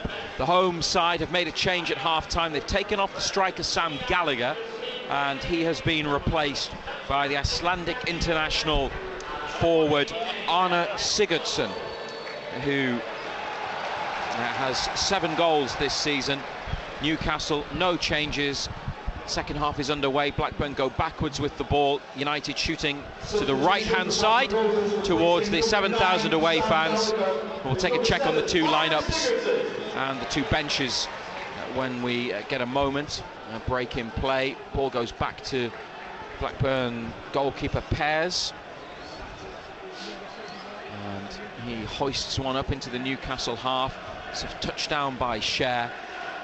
Dubravka in goal, Trippier, Lascelles, Cher, Byrne, the back 4, Longstaff, Bruno and Willock in midfield, Murphy on the right, Gordon back on the left, Isak is at centre forward again. Alexander Isak, their only striker, and midway through the first half they moved him out to the left wing to try something different, but they're now back to how they started the game. Longstaff receiving it with his back to the halfway line. It was a forward ball and they got a push in the back. Free kick given to Newcastle by referee Jared Gillett. The bench is Karius, Ritchie, Barnes, Kraft, Hall, Livramento, Almiron, Anderson and Miley. No Botman tonight, he is being rested. Blackburn, Pears in goal, Hyam, McFadden and Wharton the back 3. Britton, Buckley, Moran, Chrisen across midfield, Schmodix, Dolan and Sigurdsson the attacking players. There is space for Trippier on this near side. Up the line for Murphy, into the corner, 3 in the middle. The cut back just wouldn't reach Isak. And it was McFadden who made the challenge. The clearance headed forwards by Lascelles. Wharton chests it down. Chrisen forwards, stopped by Trippier. And back to Dubravka, all in pink. White gloves, yellow boots. Outfield players, navy shirts. The bright yellow shorts and socks. Blackburn, blue and white halves on the shirts. The blue is on the left side, white on the right chest. White shorts, blue socks. Goalkeeper wearing red. And Gillett in orange shirt and black shorts and socks. Same for his 2 assistants. Longstaff on halfway. Now it's Bruno Willock. It's a bit of movement ahead of him, but he ran into traffic. They've lost the ball. And substitute Sigurdsson with his blonde hair tied up, slicked back. Gives it to the goalkeeper. Away it goes. And that's a misplaced Blackburn clearance. Murphy onto Willock. Tripped. 30 yards out, central position. But an easy decision to make for Jared Gillett. Newcastle free kick. It's got to be too far out for a shot. Trippier's not interested in it currently. Bruno is next to the ball, although Trippier jogs across and Bruno walks away after Jason Tindall got involved from the touchline. Big boy's gone forward again. Lascelles, Bourne. You were saying, Ando, in the first half that they have the aerial advantage, quite a significant advantage, and they have not made it. No, they haven't taken advantage of it at all.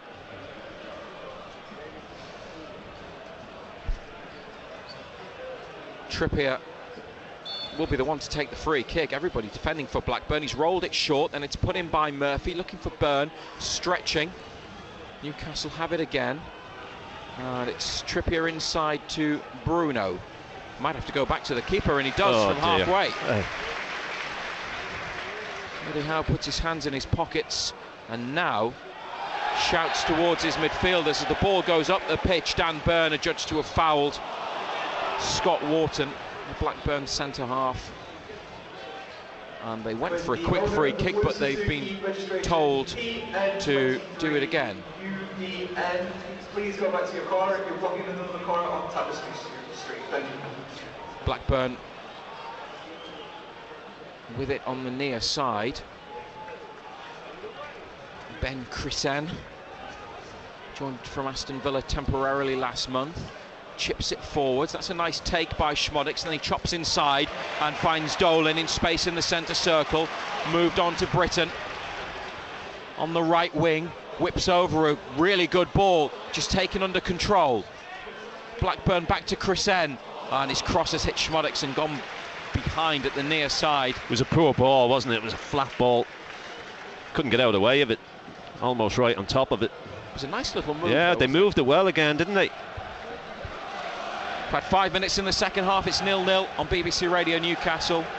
And we're also with you on BBC Sounds tonight. We are able to bring you Newcastle's FA Cup ties through the BBC Sounds app this season. Hello to you if you're listening to us that way. And we're also on NUFC TV. And we'll be around after the match as well. Depends on what happens with the possibility of extra time and maybe penalties, obviously. To discuss the game with Ando. Blackburn rolling it back to the goalkeeper. Pears keep sending you messages as the ball goes out on the near side. Newcastle throw in their half of the field. 08000 321 333. Put BBC at the start. Any observations that you want to share on the match, we'd love to hear them. And we'll go through the comments at the end of the game. Burn back inside to Share. And they are trying to make a bit more noise. I tell you what, they were really quiet first half. Eddie has hardly heard them. Army is the chant. Murphy, then Bruno played it blind, looking for Gordon on the left wing, and Blackburn scoop it up in behind. Schmodix making the run. Sigurdsson in the middle. Schmodix has it on his right foot in the box. Newcastle get bodies back. It's moved to the far side. Blackburn now lay it off, and the shot saved by Dubravka. In the 6-yard box, it's cleared by Trippier. Isak back to Murphy, and now out to Isak again on the right wing as they try to counter. Still Alexander Isak, good challenge. Isak's gone down. Great challenge. Nothing wrong with that at all. 36-year-old McFadden, who made the block. Isak maybe just took a whack there in what was a strong but fair challenge after Blackburn almost scored at the other end. I just stood his ground, the big centre-back. Nothing wrong with that. In the box and then over to the far side, rolled back in. I think it was Buckley who had the shot. Good save again, Dubravka. It bounced in front of him and he was able to beat it away with 2 hands. Oh, Gordon chasing a short back pass by Blackburn, and Pears quickly out to it. Got there in the nick of time. Isak's back up and is okay, and he's won a throw off McFadden on the near right-hand side, 25 yards from the goal. It's back in play with Trippier.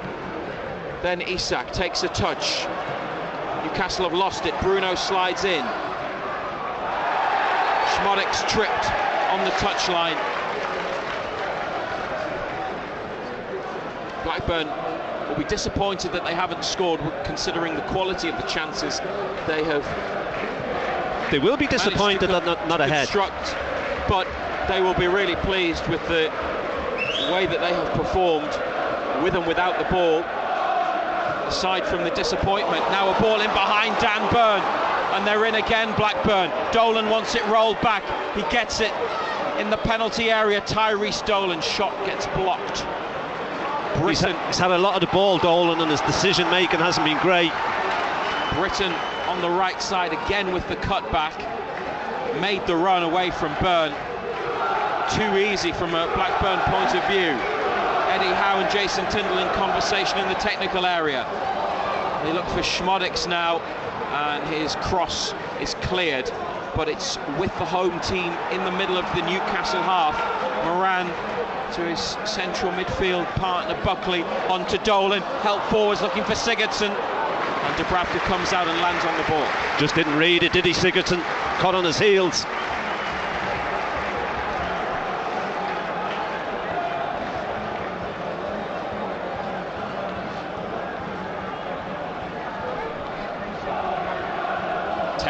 Second half, still 0-0. But this is nothing like the derby in Premier League versus Championship terms, not at all. Oh, these have asked an awful lot more questions than Sunderland did. Trippier over the top. Murphy making an interesting run. Pears at the edge of the area, catches. A couple of Newcastle boys have been sent to warm up. Barnes, Miley, and now Almiron. They're all out there. Gordon, this could be good. Tackled though on the left, close to the penalty area. Bruno takes it into the wide position. Challenge comes in. It's kept in on the line by Blackburn. Now they've got an opportunity to clear. Could there be a comeback at Kenilworth Road? Luton have got it back to 3-2. Jordan Clark for the second of the game. Erling Haaland's got a hat-trick for Manchester City. Ben Crescent for Blackburn into the final third towards Schmodix. It's a throw off the challenge from Lascelles. Dolan takes it into the centre from the left wing. Sigurdsson, the layoff to Schmodix. Crescent inside. Moran.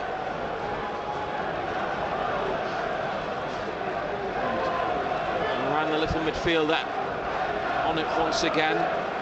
Square it goes, and it was to centre-back Hyam, who was in a midfield position. They had to go back to their keeper, Blackburn. Pears plays a straight ball forwards to McFadden. And a pass up the line, worked inside. Newcastle have it back. 22,730 is the attendance, with 7,432 away fans. And a free kick for Newcastle United near to the halfway line. Yeah, they haven't had a great deal to shout about, have they? It's rolled to the near side. Kieran Trippier, foot on the ball. Infield it comes to Lascelles. Closed down by Schmodix. Gives it to Trippier. Now Cher. The width from Dan Burn on the far side, and that's where the ball goes. Clipped out there by Cher. Burn on his chest. Forwards, up the wing to Gordon. Back to Bruno. Into Trippier. Plays it to Cher, keeping it moving, Newcastle, but it's not at any great speed. Still Burn and Gordon up in this attack. It's now Gordon who's gone wide. Burn's come in almost as a second centre forward.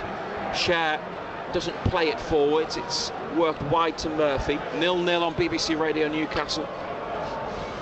Too slow, needs to be quicker.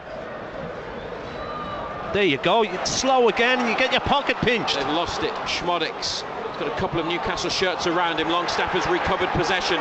Sammy Schmodix just waited too long. Here's Bruno, stopped illegally by the challenge from Scott Wharton, the Blackburn-born defender, and a free kick quickly taken.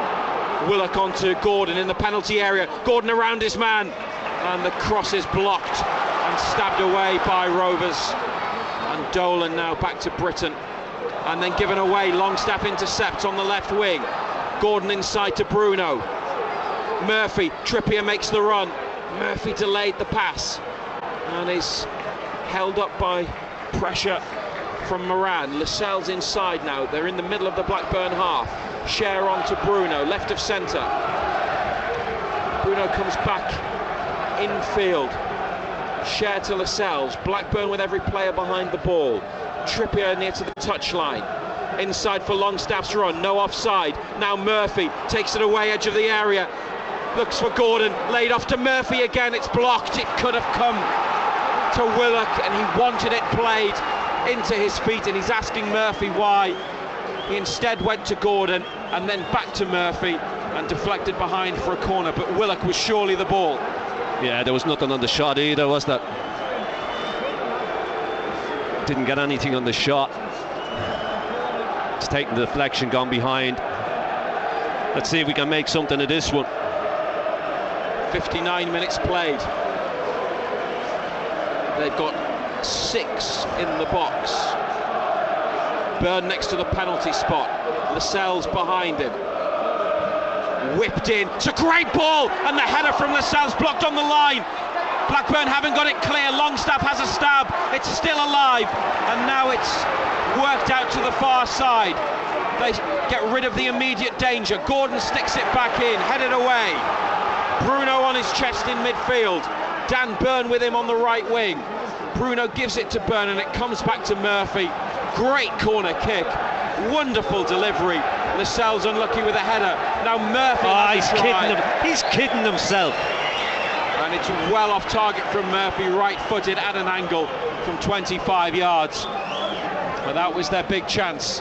The Lascelles header from the corner. That's it. Just stick it in there. Go and attack it. Get somebody around the back. He should have scored. He's got a free header at the back post. Free header. It's headed back across goal. Not sure whether it would have been going in necessarily, Ando, but it was stopped by a defender on the line who stuck out a leg, just in front of the line rather. It was McFadden, and then it was a little bit like pinball. A couple of players had a go. Blackburn got it away. Yeah. Scrambled it away, didn't they? It was pinballing all over the place. We're going to see changes. We're going to see 3. Almiron, Miley and Barnes are ready to come on. We've passed the hour mark. It's 0-0 on BBC Radio Newcastle. Yeah, you would expect Willock will be one of them. Been out such a long time. Pairs with a kick out of his hands. Lascelles header on. Oh, there's offside against Isak, who came back from an offside position to get the ball and then release Murphy, who was away, but Darren Cahn's flag is up and it's offside. Jacob Murphy coming off, replaced by Miguel Almiron. A straight swap. It is now going to be the next player on. Harvey Barnes for Alexander Isak, and Joe Willock replaced by Lewis Miley. The 3 changes that you would have expected. Erling Haaland has scored Manchester City's 5th, so there is no Luton comeback. It's 5-2. He's got all 5. Substitution for Newcastle, replacing number 14, Alexander. Talk to us about the 3 changes, Ando, that Eddie Howe has just made. Yeah, the ones that you would have expected. You know, we didn't expect Willock to play 90 minutes. Didn't expect Isak to play the 90 minutes. Just getting the fitness back. Almiron, first touch, brings the ball down. Nice control. Miley to Byrne. Gordon's gone to centre forward. Barnes on the left. Harvey Barnes receives it from Dan Byrne. It was a heavy first touch, but Blackburn have taken it over the line and out for what is going to be Newcastle throw.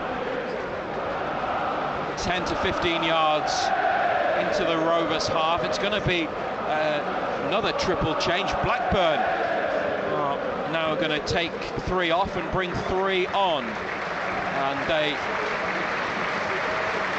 have decided to withdraw the midfielder on loan from Brighton, Andrew Moran, and his replacement is Yassin Ayari, his Brighton teammate, also on loan at Blackburn. John Buckley's coming off, the other midfielder, replaced by Jake Garrett, a 20-year-old from the academy.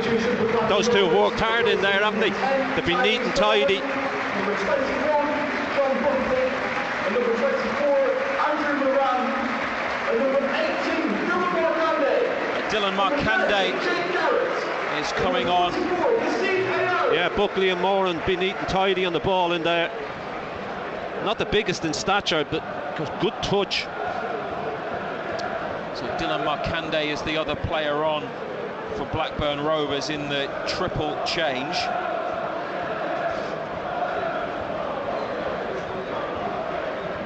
And he is a 22-year-old forward, formerly of Tottenham.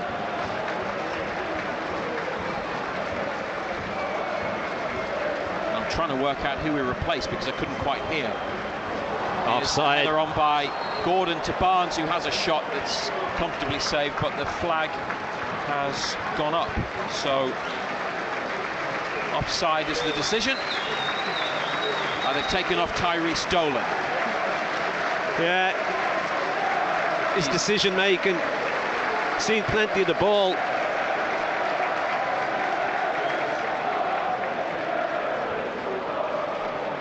Blackburn with possession at the back. Up it goes from Wharton. Nice take by Sigurdsson, the half-time sub, but the pass wasn't as good as what came before it, and Newcastle win a throw.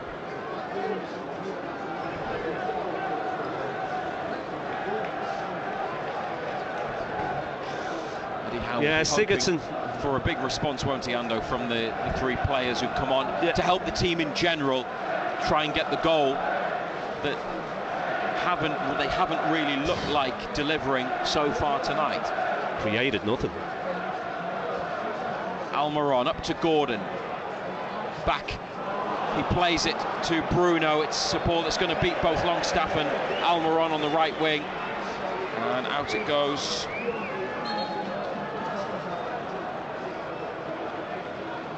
.66 minutes. 0-0. All three of Blackburn's FA Cup ties this season have been here. They won the other two. 5-2 against Cambridge in round 3, 4-1 against Wrexham in the last round. And they've had the better chances tonight against Newcastle United, who've been away from home all 3 times in the FA Cup so far. But this has been by far the toughest match they have had. It's also been by far their worst performance. Got to take the opposition into consideration. They've made it difficult for us, but we've got to be better. As I say, our decision making and our movement, we've been slow in what we've done. This is Gordon to young Lewis Miley, tackled, and then Gordon wins it back, poking it towards Dan Burn, and Cher with a chip to Trippier. Lovely touch. Almiron making the run in behind, wanted it played early. Trippier keeps possession and just goes short inside 5 yards to Longstaff. They're just behind the halfway line. Gordon now makes the run in behind and doesn't get it and is frustrated and arms out. You can see that he just wanted it played quickly. Miley up towards again. Barnes, and the flag goes up. Nobody wants to take responsibility of getting the ball forward. They're all giving it back to each other. Somebody's got to take responsibility and say, I'm going to get it forward. I'm going to put it into an area. Crossfield ball from Blackburn, put out by Dan Burn.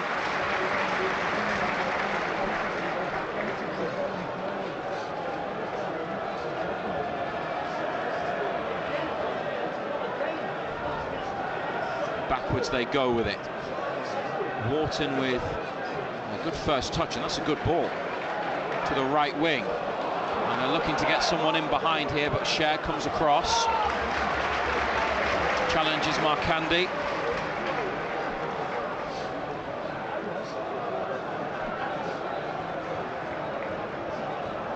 And the throw back down the line, then chipped forward, straight onto the head of Dan Burn. Away it goes. But then forwards from Blackburn, and then Longstaff intervenes and wins it and tries to play in Anthony Gordon, and the flag stays down. Gordon in the clear, one-on-one with Pears, who makes a big save, and it stays in play in the corner. Gordon back to Barnes. Now Miley in the penalty area, wins a corner on the far side.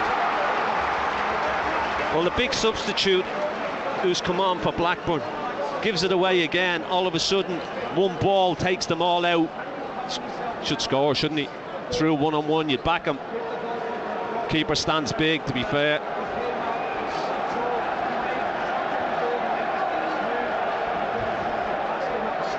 Well, Gordon should have scored, and he will know that. It's Newcastle's biggest chance of the night. The last corner kick they had also created a good opportunity for Lascelles. Let's see what they can do from this one. Right-footed in-swinger to the near post, headed over, just over the top. Sean Longstaff made a dart.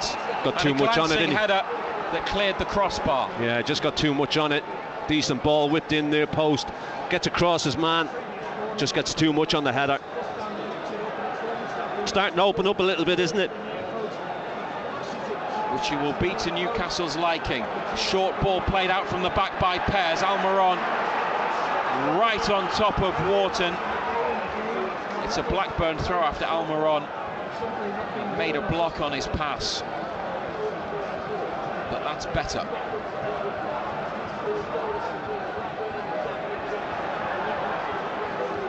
Garrett on the near side, the blonde-haired young midfielder.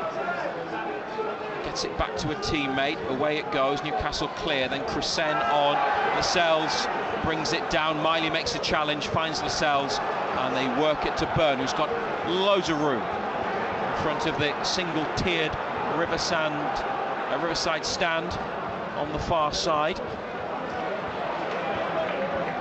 with quite a lot of empty seats, probably only half full. On the near side, Trippier with the ball to Almiron, and the flag stays down again. Almiron in the penalty area, the cut back and rolled into the net, and this time Anthony Gordon does find the finish. One-on-one a few moments ago with Pears, denied by the keeper. This time from the cutback in the penalty area, he slides it in from close range. It's his 9th goal of the season, and finally they've made an opportunity and they've made it count. It's Blackburn Rovers 0, Newcastle United 1. Yeah, last 5 minutes or so the game's really opened up. It's got stretched.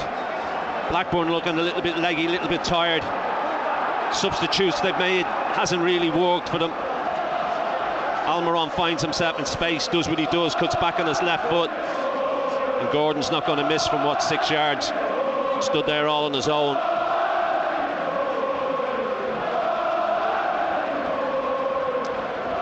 Dragged it across goal, right-footed from Almiron's left-footed roll back. And outside the 6-yard box, it goes past Pears' right foot. And that's just what Newcastle needed. It's just what the 7,000 away fans right behind that goal wanted to see.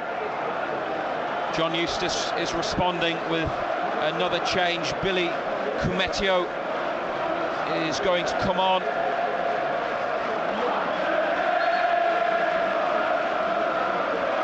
And they're taking off a defender, Carl McFadden, who's done well. Has done well now. Competed for Blackburn.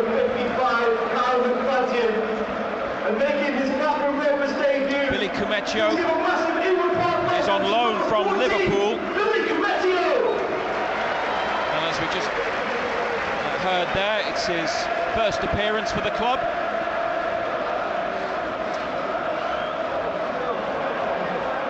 And on he comes, Kumetio. It's a good ball forwards by Newcastle to Barnes on the left wing. Miley goes on the outside. Barnes looked for him. It's stopped away by Blackburn. Kumetio on at the back, as at the other end Schmodix gets the better of Newcastle defenders and then misses the target with a right-footed shot from just inside the box. No intent in that, was it? Looked like handball from Sher as well. Oh, it was.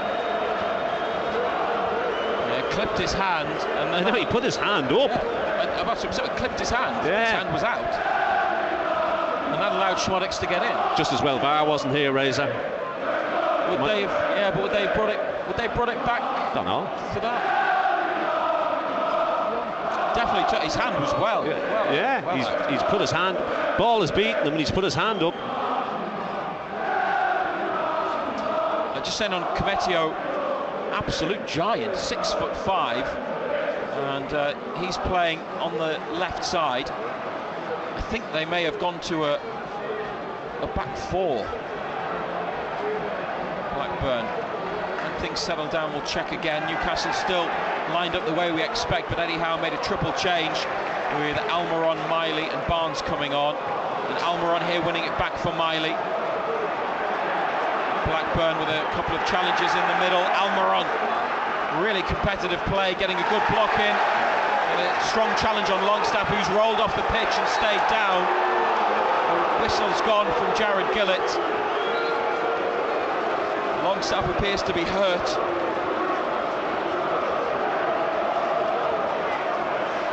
Nothing wrong with the tackle. Newcastle have rolled him back onto the pitch. Don't think he's going to need any treatment. There's a tackle from Jake Garrett. Great tackle, wasn't it? Won the ball as clean as you like.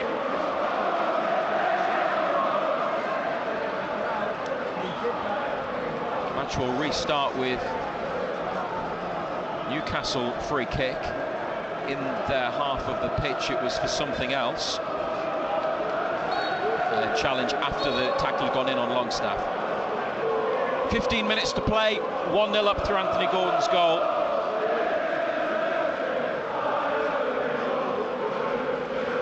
Lascelles' diagonal ball towards Byrne, rises to head on. Controlled on the thigh by Hyam. Britton back to Pears. And goes short to Wharton. It's nicely played. Ayari out to the far side. Referee gives Blackburn a free kick to Britton. Came in off the touchline and was being fouled. He had a hold of Miley's shirt as well, but it might have been for the earlier one from Bruno actually on Ayari. Yeah, I think he's brought it back, hasn't he? I think that's what he's brought it back for. No advantage. Kumetio is free on the near side, but they go to the right wing and then back to the goalkeeper in the D, Ainsley Pears. His touch takes him backwards into the box. Wharton under pressure from Almiron, rolls it back to the keeper, who sends it up to halfway. Big Dan Byrne with a header, helped forwards by Blackburn immediately. Sigurdsson just can't hold it up, the boy, can he? Miley wins it back, and Bruno trying to scoop it up towards Gordon, but it's away from him and runs through to Pears. Mateo Kovacic has scored for Manchester City, who are now 6-2 up at Luton.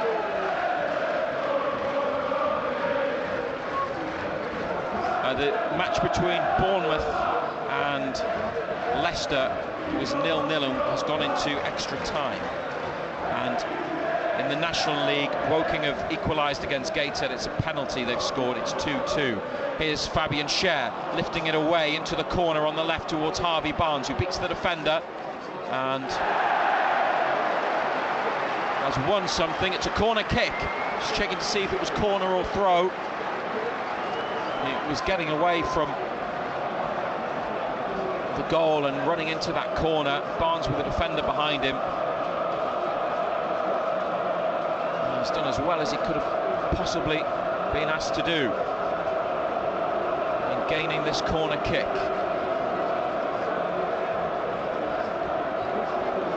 More than 7,000 fans watch with anticipation as Newcastle prepare to put it into the middle.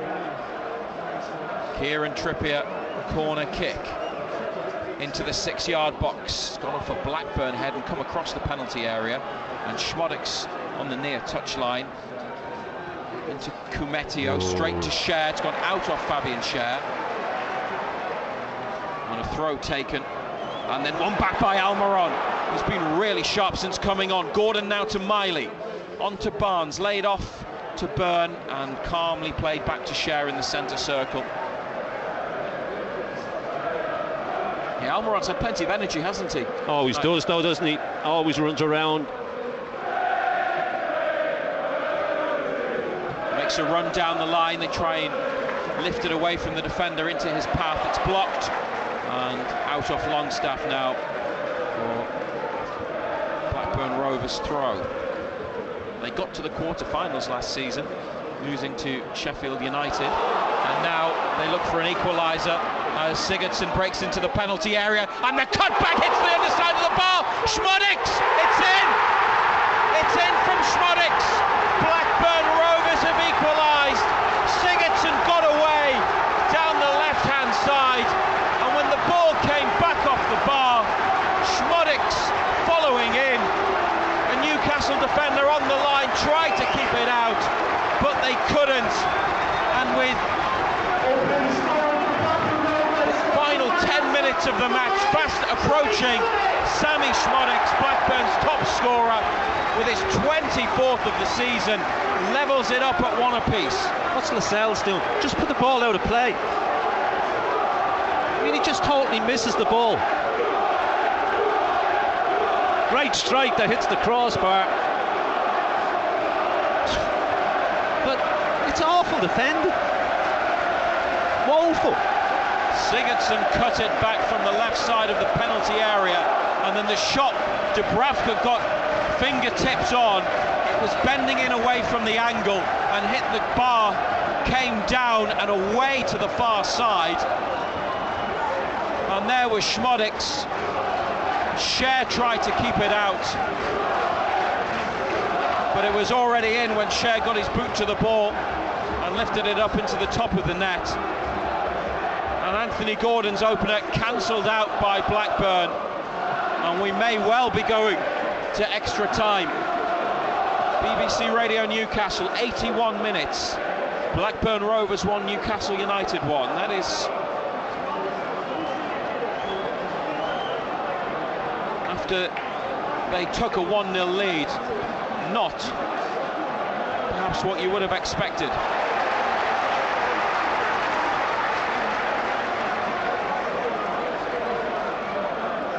Gordon taking it on his chest from a throw from Trippier. Wharton to Britton on the far side.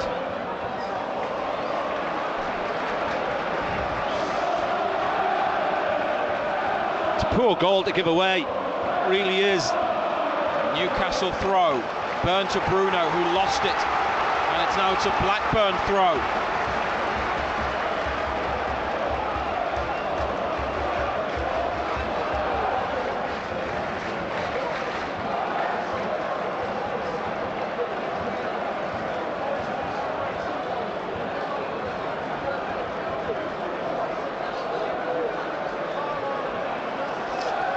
Throw about to be taken. Sigurdsson. And they get another one.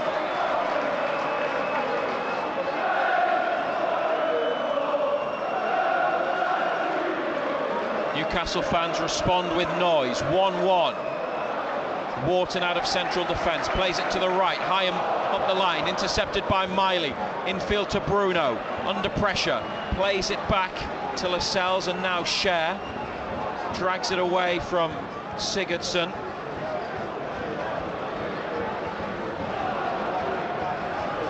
Dear oh dear. Driven through the middle by Bruno. Pairs at the edge of the area. Just keep it. Just keep the ball. Don't go forcing it. Wharton helps it up to the goal scorer Schmodix. Kumetio on the near side for the run of Chrisen into the corner. Lascelles plays it against Chrisen, and it's a goal kick.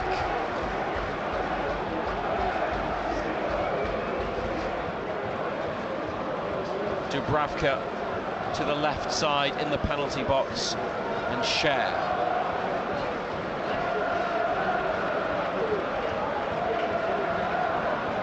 Taking their time with it, Newcastle, and Blackburn now eventually apply some sort of pressure. Longstaff on to Gordon, he's got a bit of room. Trippier up the right wing. Gordon carries it out to the near side and rolls it into the feet of Trippier. Carries on his run, gets it back. Gordon in the penalty area, dinks the cross to the far post, and it's chested behind for a corner. Good defending. It's got stretched again, hasn't it, the game?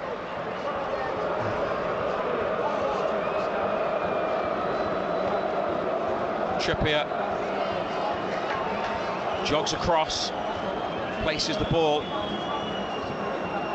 the quadrant in the corner, and now delivers into the 6-yard box. Big header away and a throw 20 yards out. Fabian Cher and Jamal Lascelles get back into defensive positions. The throw is taken and it's given to Cher. He just flicks it inside to Trippier, and Lascelles on the stretch. Dan Burn on right midfield, back to Dubravka. It almost went wrong, that it almost hit Lascelles on the way back, just missed it, and then the goalkeeper plays it forwards. Almiron might be offside, it's got away from him. Kumetio is there. Almiron now makes a challenge. There's no offside. He's won it back from the defender into the box, and Almiron cut back to Gordon. It's blocked out to Miley. Bruno, still Bruno just outside the area. Almiron onto Trippier, hangs it up and volleyed away and cleared and Blackburn have it and look to go on the attack themselves, stopped by Burn out for a throw. Well, I'm not too sure what the big defender's thinking. Just clear your lines. Everybody wants to play. Really bad areas at times as well. Dan Burn with a little bit of a limp, and he's stretching out, his hands on his knees there, maybe after making that challenge. 85 minutes played, 1-1. Blackburn with foul throw. A late leveller. Newcastle. Now the boy can't even take a throw in. Have a throw to take. Gateshead now 3-2 down at Woking, but 12 minutes added on in that National League match. And they've just hit the post, Rob Elliott's team. Here, 1-1, with Gordon giving Newcastle a lead. A goal that was scored on 71 minutes, Schmodik's 79th minute equaliser. Newcastle with it at the back, now into the centre circle. And another one to tell you about, Abdul Fatawu for Leicester, lead 1-0 at Bournemouth. Championship team could be knocking out a Premier League team there. Newcastle trying to avoid the same. Lascelles, a short ball. Almiron just about gets there, then a misplaced back pass. Schmodiks is in, and Dubravka spills the shot and then just keeps it in. They're all over the place. line. Just get the corner. ball forward. Never mind trying to play, just get it forward.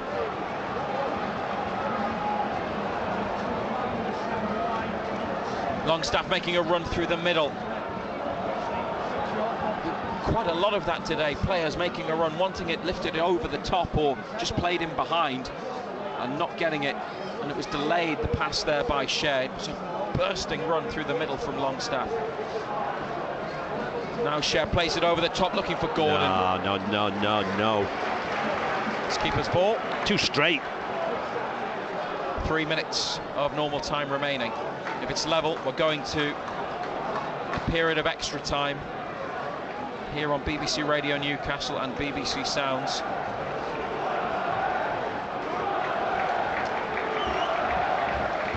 Blackburn back to Pears. He's a ball up the pitch, is taken up by Newcastle. A cushioned header from Fabian Schär. Burn up the left wing. Barnes wins a throw. Gordon makes a run, no offside from a throw. He collects it, defender at his back. The defender plays it off Gordon next to the corner flag. And it goes out.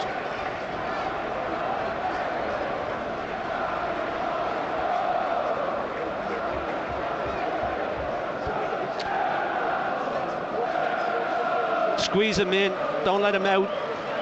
Throw in right in that corner. So they take the throw and then it's sent up the pitch. Newcastle with a header forward. Sigurdsson stretching, couldn't quite reach it. If he'd been able to take a touch, he's looked out of it. Then he might have been able to play Schmodiks in. Here he is again, Sigurdsson. He makes a challenge there on Bruno. He just looks so far out of his depth, this kid. And played back by Trippier to Dubravka. Lascelles, heavy first touch. Schmodiks on his shoulder. Lascelles getting into a bit of a tangle. And it's out. He's been all over the shop. Off the skipper. Blackburn throw, 30 yards from goal, near side. It's a run from Yassin Ayari. And he has That's committed never a free foul, kick. in the opinion of the referee. Did you think that was a free kick? I'm trying to work out what he gave it for. Did he think he left his foot in? What's wrong with that? What is wrong with that? When you see it again, he's won it absolutely clean as anything. That's never a free kick. Longstaff was the Newcastle player that went to challenge him. And they are certainly fortunate to get that decision. Now they've got it edge of the area, but Barnes trying to burst into the box, gets tackled. Blackburn, they're not necessarily thinking about extra time, they're thinking about winning it. It appears, the way that they're bursting forward. Almiron, lovely skill, ball stayed in play, got away from Cometio. Almiron now to Gordon and back again, helping it on for Barnes. They've got 4, now 5 in the box, Newcastle, including Dan Burn. Can they pick one out? Back it comes to Almiron. Then out wide again to Barnes. Final minute of the 90. Whipped in and headed up and away. Sigurdsson on. And, oh, Scher's missed it. Schmodix tackled by Trippier. Bruno with a ball. Now for Harvey Barnes. Takes it down, but it gets away from him and spins behind. 5 minutes at a time. 5 minutes. Well, we've got 5 minutes to get a winner.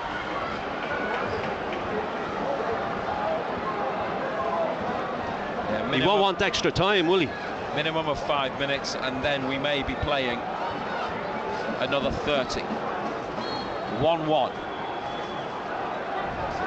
It's not been a particularly good night or good performance. Tino Livramento called back to the bench, might be coming on.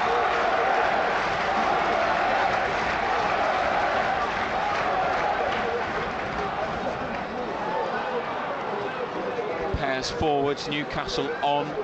Now back to the Blackburn goalkeeper.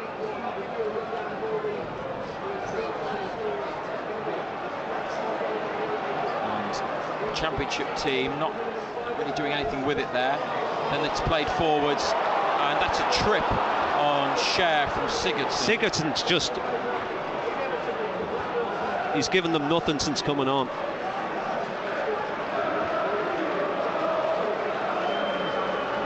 They brought him on for Gallagher, who was quiet in the first half as well. Second minute of the 5 minimum that were added. Here's the free kick. Scher looking to get on the end of it. Pears races out of his goal to catch. They just let Scher run. Obviously the keeper got there, but if there'd been any problem with Pears, if he'd slipped, Fabian Scher would have been in.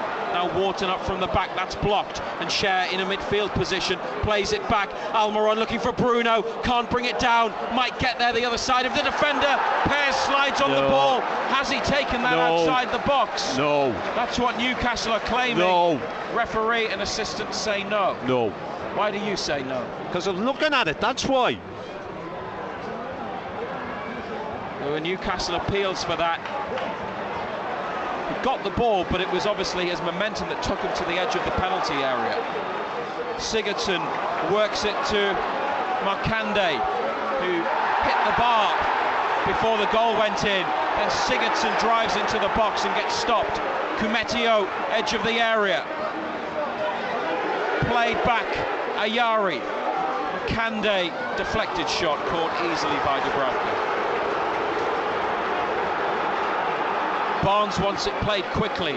It's instead given to Trippier. Chips it into midfield. Blackburn win it back. Bruno and Miley make challenges. They don't win the ball. Schmodix lays it off. Deflected shot. Big save from Dubravka with his legs. Newcastle almost losing it in additional time with a deflected effort. Beaten away by Martin Dubravka. Markande again, having hit the bar, almost hit the net via a deflection. It remains. Tell you what, it was a good save because it's taken a deflection and he's already on his way down, Dubravka.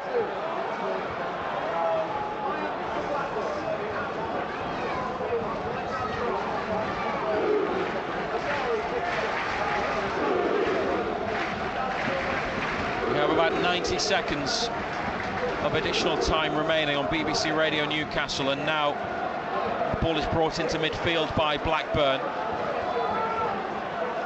who are threatening to go and win it.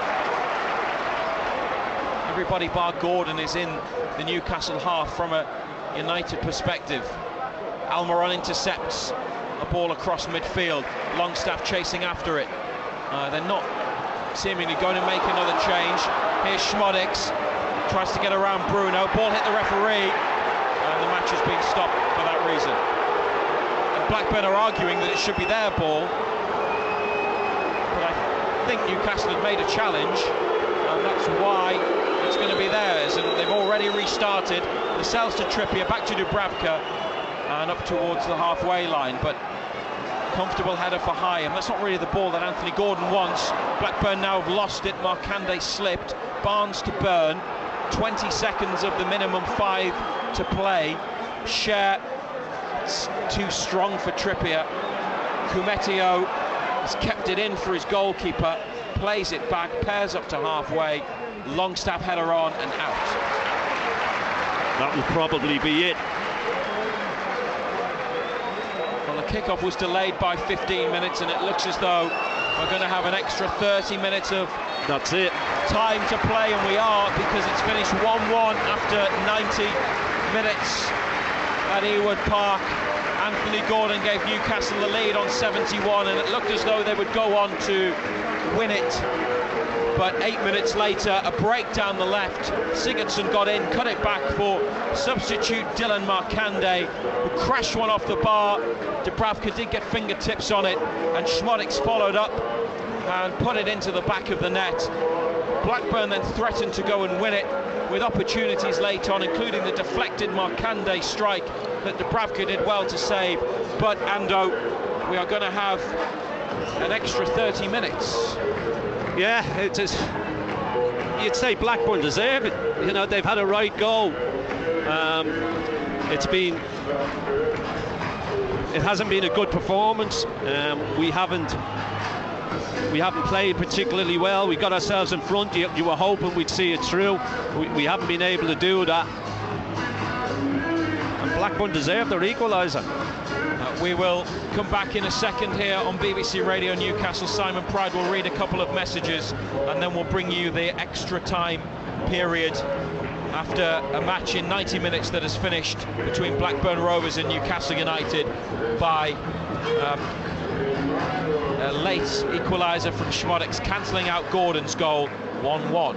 Scott Macon. Come on, what can we expect? Rude jokes. A really good laugh. Some funnies, but also talk about it seriously. He is this huge rock star. Packed houses and the most brilliant reviews I've ever received. It's going to look and sound like this incredible show. The soundtrack of their life. I love the people there. Really funny stories that everyone can relate to. This is not exactly just unique to me. I change, and so the comedy changes, but there are basic things. I've written some of it. Song and dance and jokes and fun. This incredible bubble that's called entertainment. Love it. Scott Macon, weekday afternoons From 2 on BBC Radio Newcastle. So extra time awaits here at Ewood Park then. Blackburn Rovers 1, Newcastle United 1. Sammy Schmodix equalising after it looked as though Anthony Gordon had potentially put Newcastle into the quarter-finals. But Blackburn came back, the championship side, to give them credit, could have won it at the death as well. But 1-1 it finished after 90, so they'll go into extra time. Let me quickly tell you about what's been happening elsewhere in the 5th round of the FA Cup. Luton Town 2, Manchester City 6, the full-time score from Kenilworth Road. Erling Haaland scored 5 of those Manchester City goals. Luton brought it back to 3-2 at one point. Clark with a couple of goals for them, but then Manchester City running away with it. Haaland with 5, Kovacic with the other one. So Manchester City are into the draw for the quarter-finals. They join Coventry City, who of course beat Maidstone last night. And it looks as though Leicester City will also be going through. They're into the closing stages of extra time at Bournemouth. And it is the championship leaders who lead at Bournemouth. Abdul Fatawu, the Ghanaian, scoring that goal in extra time. Elsewhere, England's women beat Italy 5-1 in a friendly earlier today. And in the National League, we're in the closing stages of Woking's game against Gateshead. Gateshead's game at Woking, I perhaps should have phrased it. And Gateshead came from behind to lead 2-1, but they're now trailing by 3-2 at 2 goals near the end of that match. The final whistle has blown. It's finished. Woking 3, Gateshead 2. Woking with a man sent off as well deep into stoppage time, but they held on to win that game. So disappointing for Gateshead, who had been on a good run. We are obviously staying on air. Extra time to come. Could be penalties as well. It's 1-1. The players are ready to start that first period of extra time. So I'll hand you back to Razor and Ando. Thanks, Bridie. An FA Cup quarter-final awaits and a place in the draw tomorrow night for the winners. 90 minutes couldn't separate them. If 30 minutes doesn't separate them, a penalty shootout will have to.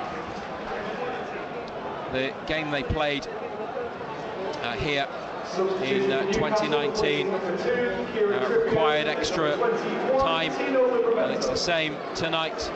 And they've just made a change. Livramento on for Trippier. Here is the substitute. Livramento into the box from a Bruno ball, but he's been tackled just as he brought it inside onto his left. So Livramento Ando playing at right back. Straight swap for Trippier, who came off there. Livramento was getting ready towards the end of the 90, and now they've made the change. Yeah, I mean, this is the last thing Eddie Howe would have wanted, extra time. But we haven't done enough. Didn't do enough in that 90 minutes to go and win the game. You know, you get yourself in front, even though you're not playing particularly well, and we just can't hold on to it. Don't defend properly, don't do the basics properly, and you end up conceding an equaliser. Dan Burn to Harvey Barnes. He slipped as he tried to take it infield from the left wing. Blackburn challenge, and the ball's come to Lewis Miley, who's kept it in for Newcastle, but it's gone back towards the corner on the left. Burn to Dubravka. The team is Dubravka, Livramento, Lascelles, Cher, Burn, Longstaff, Bruno, Miley. Barnes on the left, Almiron on the right, Gordon up front. Barnes has won a throw off Hyam for Dan Burn to take in front of the Newcastle dugout. And we are almost at the back of the main stand, close to the centre, the halfway line. Eddie Howe puts his hands behind his back and takes a couple of steps towards the touchline. Livramento onto Almiron. Longstaff available inside, but the pass back to Lascelles, and now it's up the line for Longstaff. Back heel into Livramento, laid off to Almiron. Good quick play by Newcastle. Gordon trying to make the run, but he collided with the defender. Then the ball was played, and Wharton gets out there quickly to the touchline. He's played well tonight, that kid. Chased by Gordon and rolls it back to the goalkeeper. His younger brother Adam made that big move to Crystal Palace, midfielder, in the transfer window, but Scott Wharton, who is an academy graduate and from the town of Blackburn, has handled himself very well this evening. He's not the only one in blue and white. Bruno for Almiron. It's got away from Newcastle, and Schmodix to Sigurdsson. Played back to Garrett. And Markande, who likes to move with the ball, plays it over to the far side. Livramento intercepted. Blackburn won it back, and then Newcastle make a challenge on the edge of the box. 30 minutes extra time is not what Eddie Howe wanted. Not at all. But it's what they are facing. We're into the 4th minute of the additional period. Longstaff, good ball into the centre. Miley goes on ahead, and Gordon takes it forwards. Anthony Gordon to Harvey Barnes, left side of the area. Barnes' shot deflects wide of the near post. He opened up his body, went with his right foot, and the touch from the defender took it wide at the near side of goal. Yeah, good break. The defender just stuck out a leg.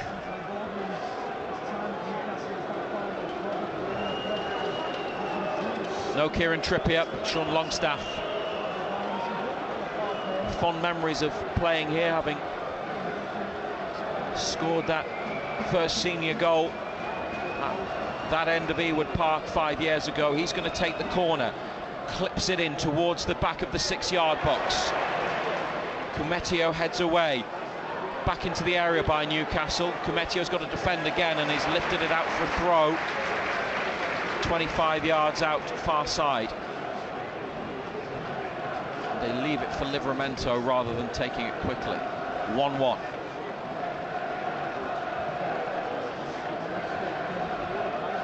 Yeah, it's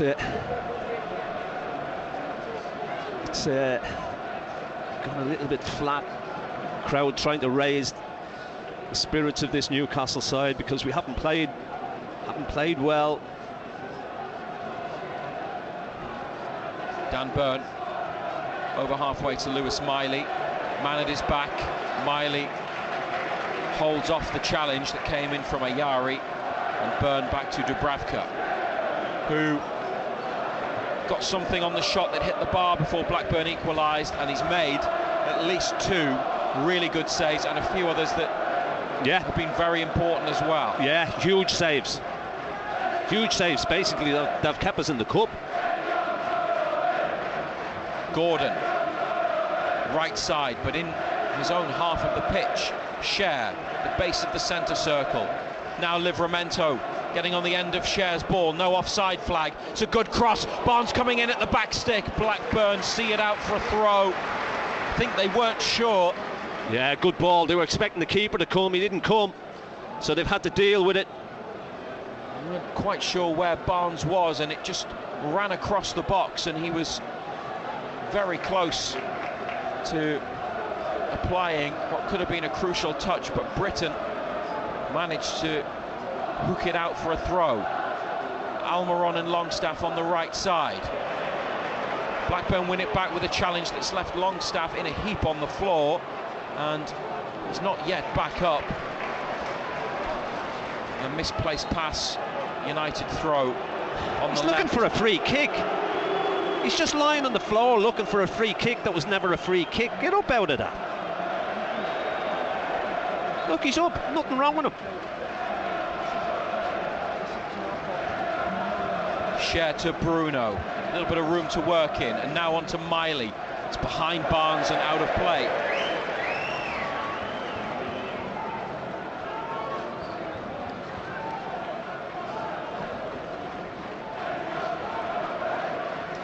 Final score in the National League match, Gateshead beaten 3-2 by Woking away from home. So their 7-match unbeaten run has been ended. Miley wins it in midfield. Now Sean Longstaff could take it on and hit it. He's turned, cut back inside. They're still on the attack though with Bruno, and wide to Livramento. Back to Bruno. Livramento again, he's come in off the touchline, then wide to Longstaff.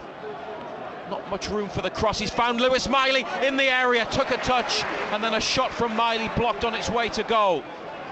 It's a good ball, a good run by Miley, maybe a bit unlucky. Yeah, good defending by Wharton yet again. Burn up to the 17-year-old. Oh, he's looked for Barnes again, and it's gone out again.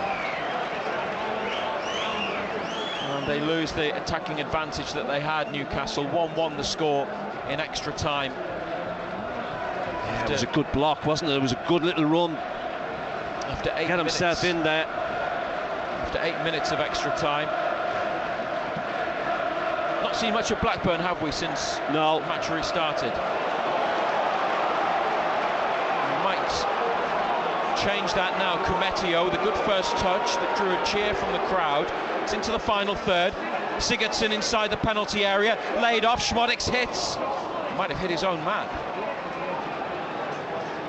Almiron up the line for Livramento. Can't take it forwards, has to check and slow it down, and Bruno, and on to Almiron. Back heel to Longstaff. And they've got control of the ball. Lascelles inside to Cher. Byrne. Barnes with his back to the Blackburn goal on the halfway line. Plays it to Byrne. Haven't seen a lot of Harvey Barnes. Really had much opportunity to have an impact on Newcastle's attacking play. Livramento, this is a good burst into the box. Tino Livramento, it might run for Longstaff. Good defending. Really good challenge. It's Chrisen who slid in to stop Longstaff as it dropped for him in the penalty area right side.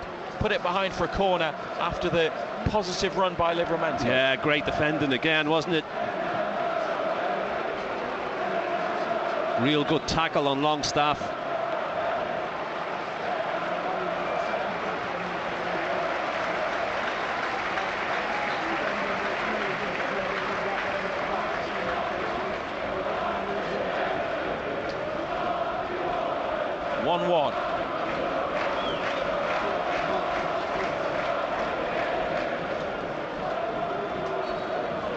And an out-swinging corner. It's going to be Bruno Guimaraes to take it. It's high, and it's Cher, header onto the roof of the net. Yeah, never threatening, was it? It was dropping from a high ball onto ball Cher's to head. the deep, wasn't it? Deep corner. Defender did well. Was leaning in on him.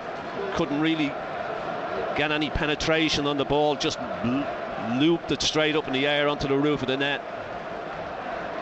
Haven't created anything, have we? Chances have been really few and far between. Yeah, Miley had the block shot there, but Pears hasn't really had his gloves dirty tonight. No. Made one block from Gordon when he went through one-on-one at 0-0. It's now 1-1 in extra time. Played 100 minutes in total, and Almiron looking for Longstaff, and it's gone behind. These are basics. That's a basic 2-yard ball, and he just rolls it straight out of play.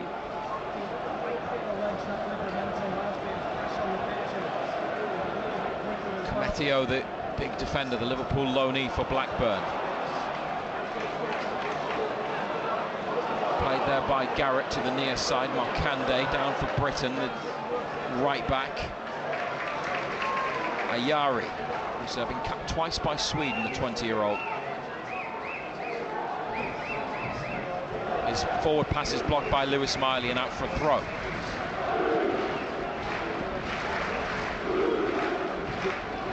The 14th FA Cup meeting between the clubs. Newcastle have only played Nottingham Forest more times than Blackburn Rovers in the FA Cup. 18 times they've met Forest. And had there not been extra time tonight, had there still been replays in round 5, and they would have been meeting again. Cher up to Almiron. This could be promising. Barnes in the penalty area, back onto his right. Miley then takes it on. It's on the left, near to the line. Back it comes to Bruno, might have a shot. Oh, nearly a great ball, and then Gordon blocked, and Longstaff saved. Oh, what a save. Ainsley Pears with a double save to deny Newcastle United. Gordon and then Longstaff couldn't put it away, and it remains 1-1. Lascelles with a foul on halfway, pulling back Sigurdsson. The clearest yellow card that you'll see all season, shown by Jared Gillett to the Newcastle captain. But they should have gone back in front. Should have done. 2 chances. You've got to put at least one of them away. Ball's threaded in.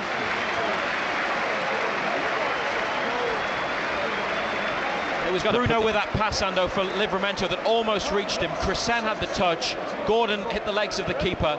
And then Longstaff... He's fallen over. Longstaff was slipping, wasn't he? Just put your foot through it. He's 6 yards out, slipping. I think the ball bounces. Now Barnes pulled to the floor. Referee says play on. They've got the advantage. Burn to Gordon. Blackburn getting bodies back. Gordon clips it out towards Livramento, but it's intercepted by Markande. And then won back by Longstaff. That's potentially a good ball for Almiron. It's put behind, lifted up and put behind by Wharton. Corner. 2 big chances.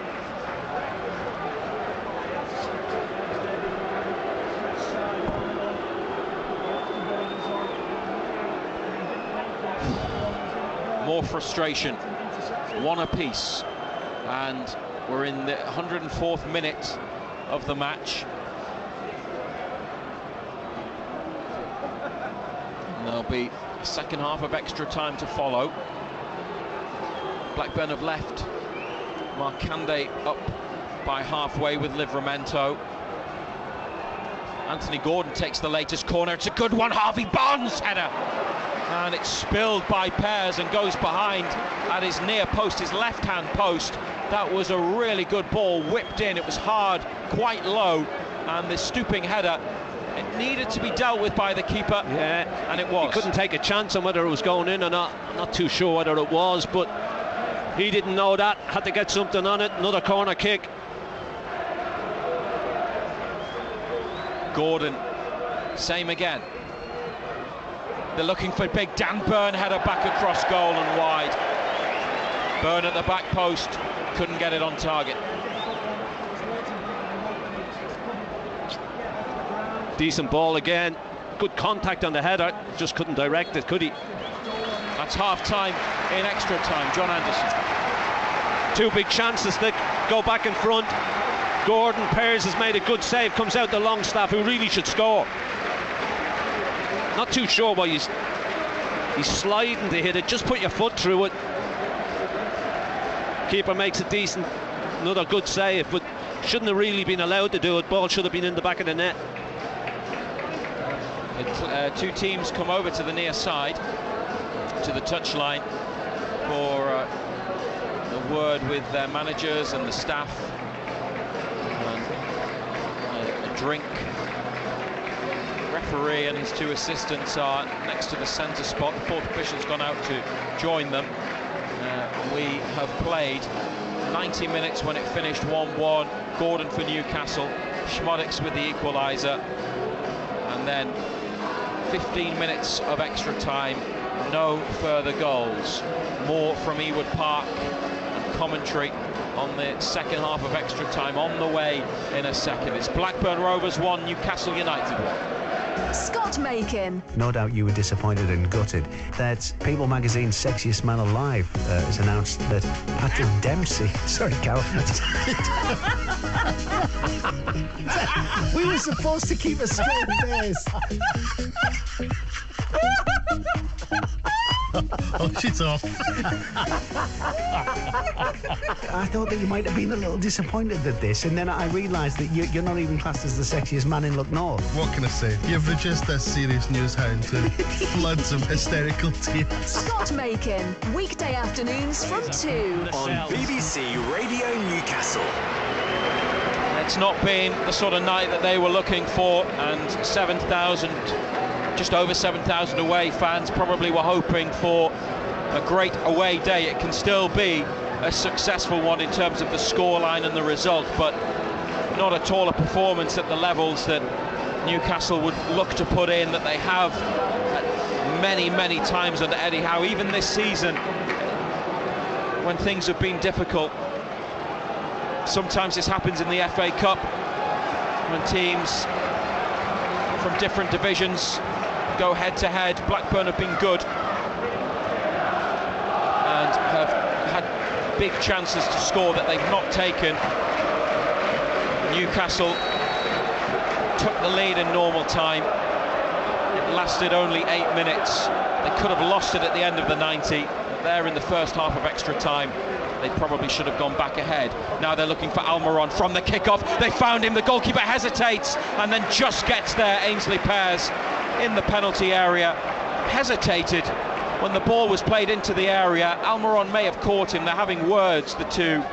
He picked it up. That was really close. Now Longstaff has been caught, I think, in a challenge, an accidental collision with Kumetio from the ball up the field from Pears.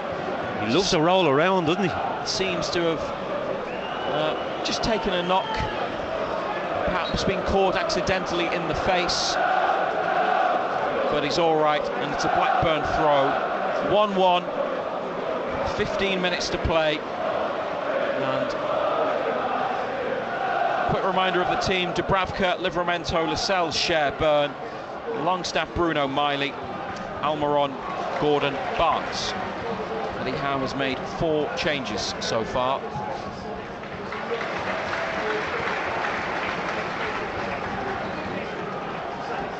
Yeah, they've had a goal, Blackburn.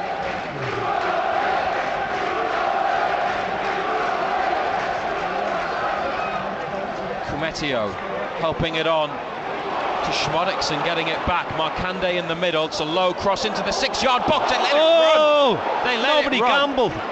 The goalkeeper came off his line. Gambled. Byrne and Cher were there. They all let it run. There was nobody from Blackburn in the 6-yard box. Now they have a try from outside the area through Jake Garrett that misses the target by some distance.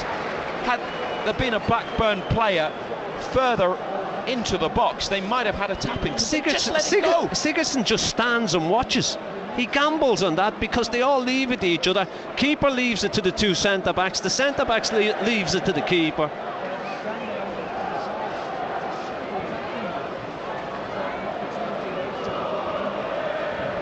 One the score.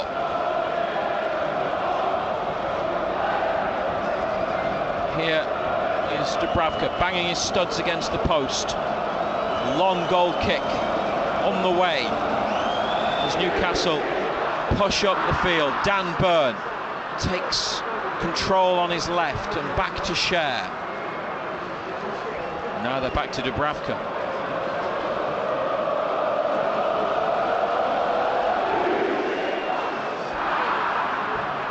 Harvey Barnes with a header that's gone diagonally into central midfield to a Blackburn player, and they're on the run down the right wing. It's a good run as well, and it's stopped though by an assistant referee flagging for foul, and it's a Newcastle free kick.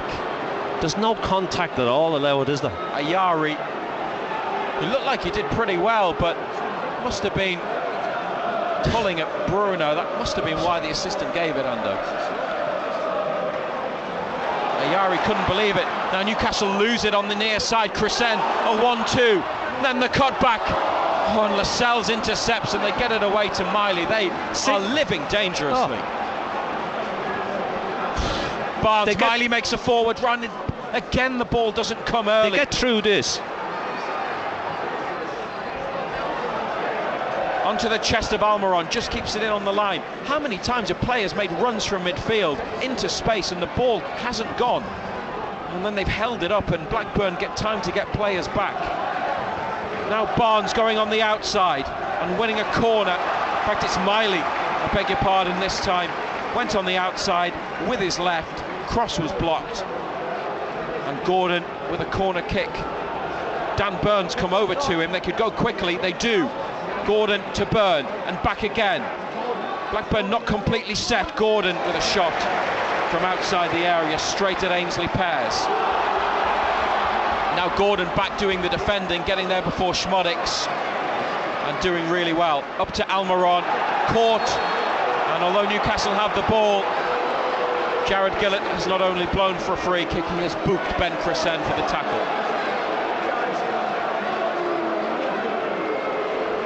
Almiron back up on his feet trying to jog it off.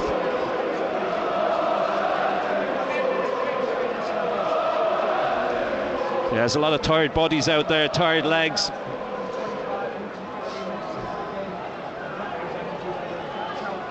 Eddie Howe has got Elliot Anderson warming up, so it's a surprise to see him in the squad tonight after injury. Also has Emil Kraft, Matt Ritchie and Lewis Hall as outfield players still on the bench. Bruno with the free kick to the far side of the area. The header from Cher gets away from Lascelles, who was beyond him, and it's a goal kick. It's still Blackburn 1, Newcastle 1, 10 minutes away from penalties. Yeah.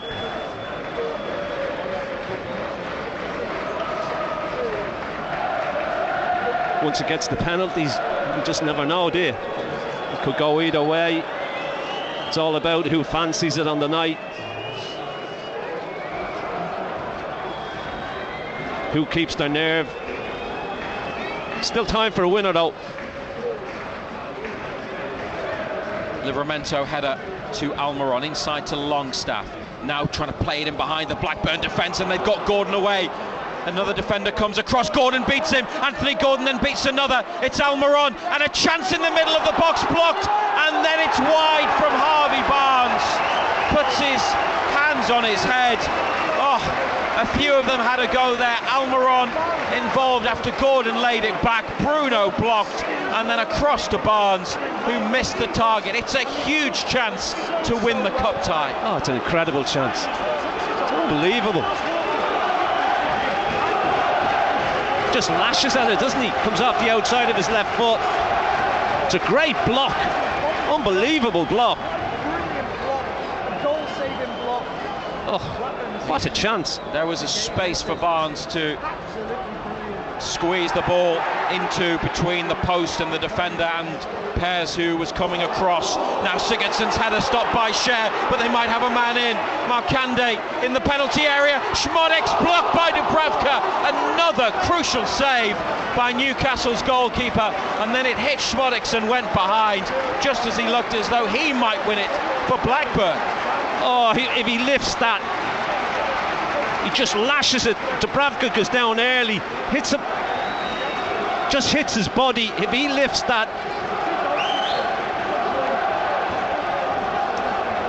went for the low one, didn't he, through the legs. Elliot Anderson called over by Eddie Howe. He may well be coming on for the final few minutes. One apiece on BBC Radio Newcastle. Chances at both ends. No sense of playing for penalties. Oh, lovely. Almiron, a flick inside to Livramento, and Almiron carries on his run up the right. Livramento going it alone, now through for Gordon. Oh, well, Gordon seemed to leave it for Almiron, and Kumetio, with the keeper coming off his line, decided to take action and stick it behind. Great run by Livramento, not for the first time tonight either since coming on. Here they've taken a short corner, they've got it to Longstaff in the box. It's been stopped by a challenge out to Gordon, who now delivers a cross that is dealt with by the Blackburn defence and put out on the near side. And a throw taken by Gordon back to Cher. Bruno tries to play it with the outside of his right boot across to the left wing. It hit a Blackburn player, then it's come back to Byrne. Barnes comes in off the wing, he's going to have a try. Harvey Barnes just over. It's a powerful strike, good connection from Barnes, fairly central and just too high. Yeah, he's drifted in off that left-hand side. It's a good hit. Had Pears worried, just wasn't dipping enough, was it? Goal kick. Anderson's ready to return. The numbers board is ready, but it's going to be after the goal kick. We're in the 10th minute of the second half of extra time, so we've only got 5 minutes to play. Lascelles' header on by Almiron. Blackburn with it on halfway. Cher comes across, lifts it up, and it's dropping near the halfway line. The header from Blackburn straight to Bruno, and his passes to Markande and Schmodek's with two in the middle. One of them Sigurdsson, a header, and then another header wide from Blackburn. Hopeful appeals for a penalty as Ayari went for it in the middle, but it's just behind. Maybe Sigurdsson could have gone for goal. Difficult one, wasn't it? You know, it's a ball played in, but there's no pace in it. He can't really generate any power. And he's tried to just head it straight back across goal. They appealed. Never a penalty. Not a chance. Elliot Anderson's been out for 4 months. He made the last of his 12 appearances this season on the 21st of October in the win over Crystal Palace. He's now come on for 5 minutes for Lewis Miley, so the substitute being substituted. Anderson onto the left side of central midfield. 1-1. Byrne with a header forwards. Really pleasing to see Anderson back after a tough spell with that back injury. He's involved there with Barnes as they together make a challenge on Markande, who's certainly been bright since coming on. The Blackburn forward. Low centre of gravity, not the biggest yet again. Not big in stature, but low centre of gravity. Gets at people. It is a free kick on the right, but it's 35 to 40 yards out. Markande, the 5'6" former Tottenham winger, has made an impression on the match after his introduction in the second half. Yasin Ayari with the free kick, curling it in. Lascelles' header, and it's come out to a Blackburn shirt. They've still got it edge of the area. Bruno manages to get a touch on the ball and win a throw for Newcastle on the near side. 3 minutes to play, plus anything that Jared Gillett adds on. Livramento got into a bit of a tangle there, and they've lost the ball on the right touchline. Jake Garrett, now for Ben Chrisen. He cuts inside, goes for the 1-2. Newcastle have it, and Barnes, Gordon slips, but Barnes takes it up to halfway and gets fouled.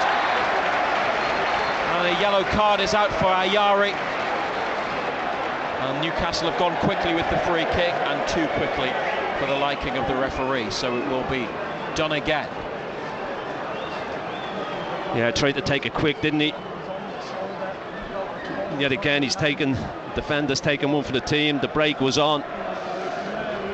They committed a lot of blue and white shirts forward. BBC Radio Newcastle, the FA Cup 5th round. It's crucial to the remainder of their season, and possibly next season, that they stay in the FA Cup, that they get through to the quarter-final. Can they win it here? The free kick from Bruno, chipped up to the edge of the box, headed on, and Pears stops it wide of his goal on the line and picks it up. Just a straight ball again, wasn't it? Just hung there.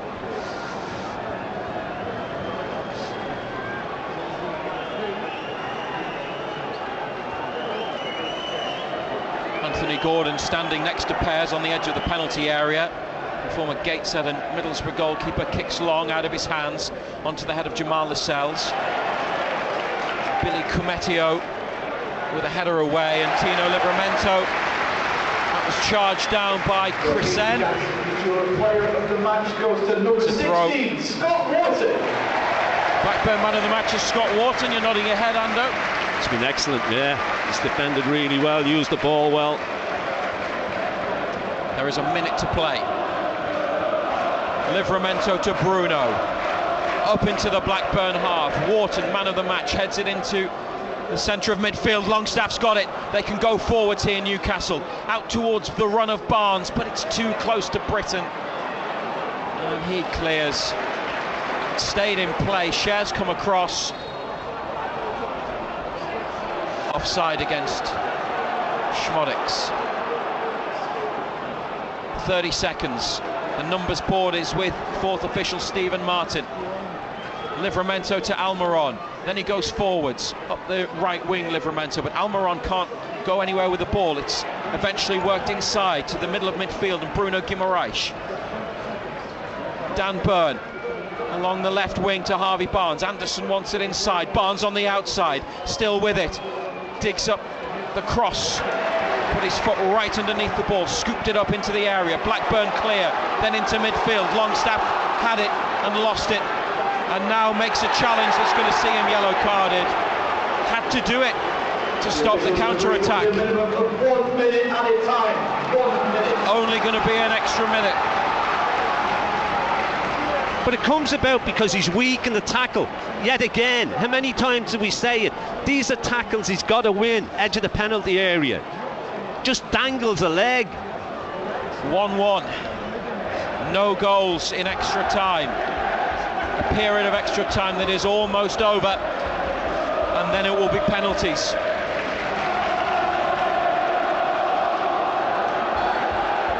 Here's the free kick. It's just ahead of the centre spot. Newcastle defenders 10 yards in front of the box.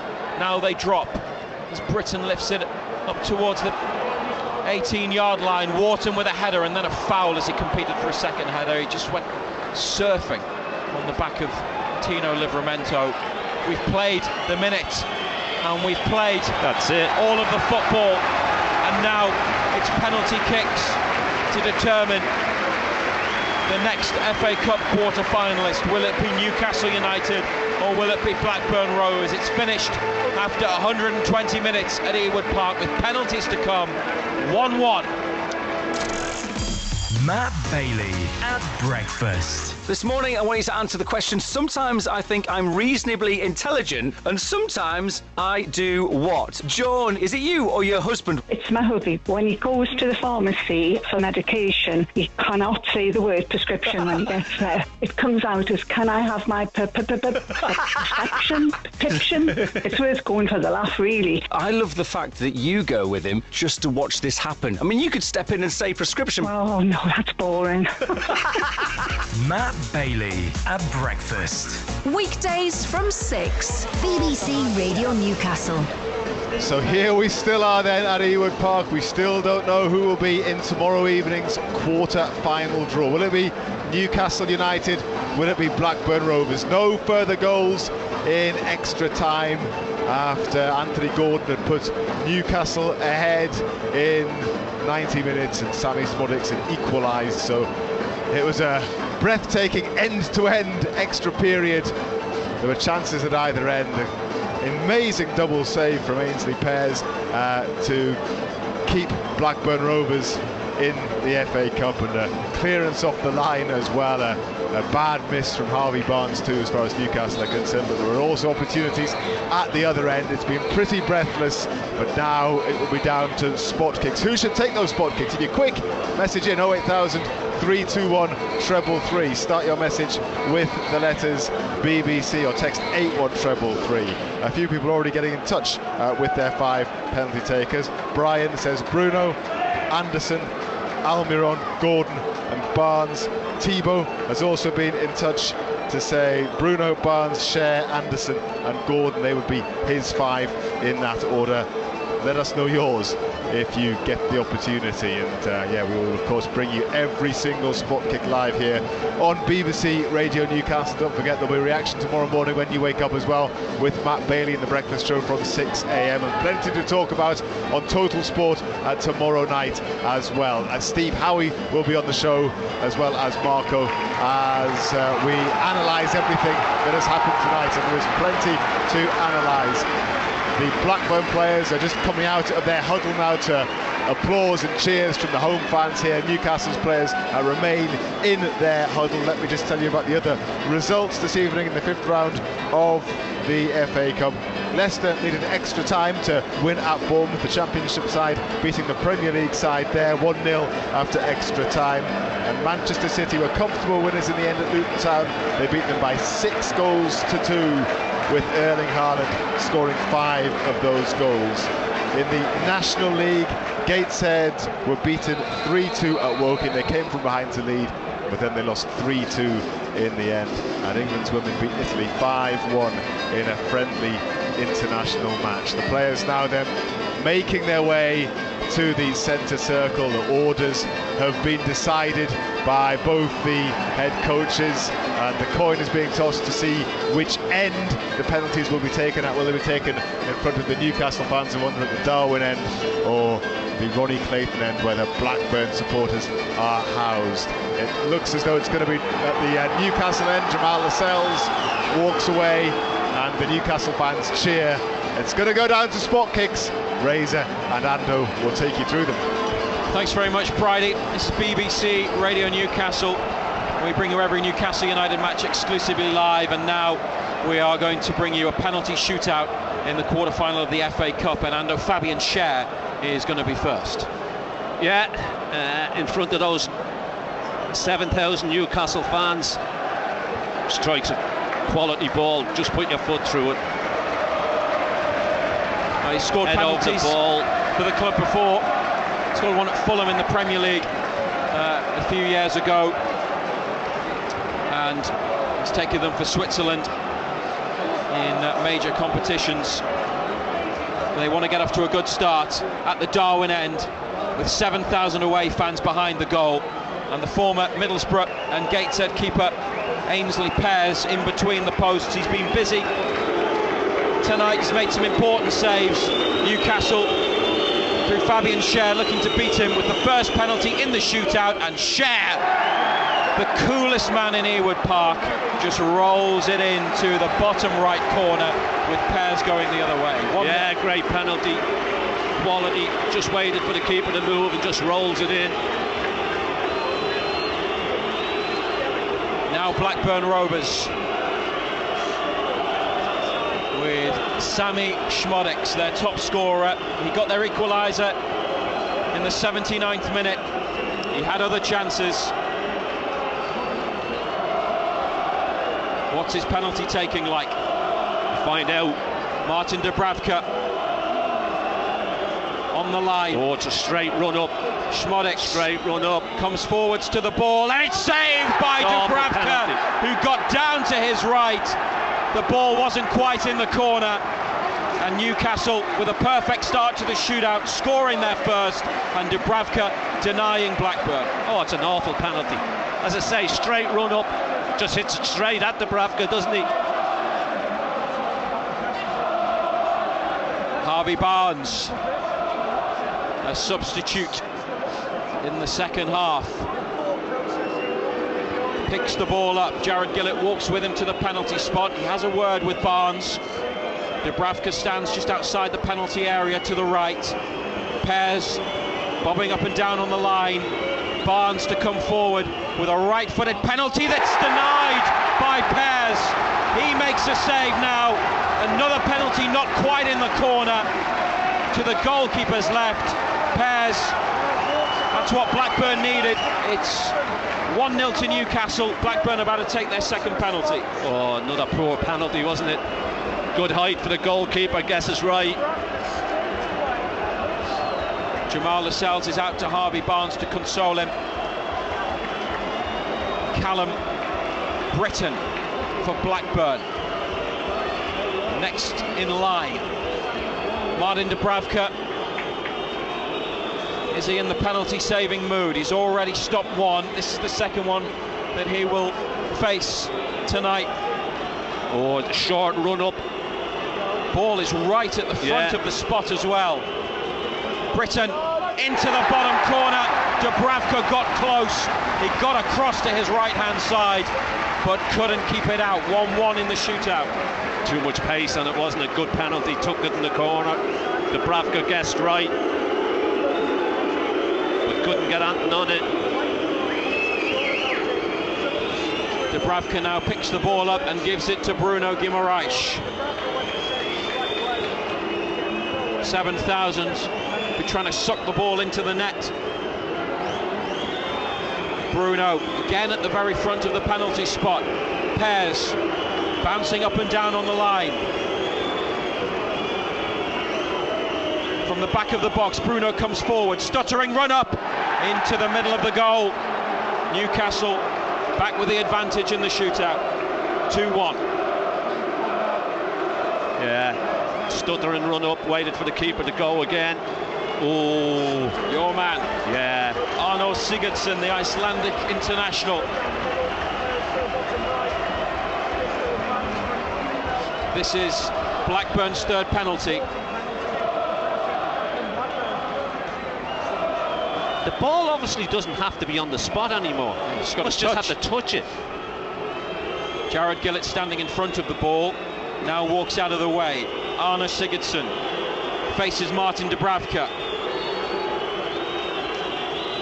Here's the penalty. And he's lashed it into the bottom left corner, same side as Britton's penalty a couple of moments ago, and after 3 each, the shootout is level at 2-2.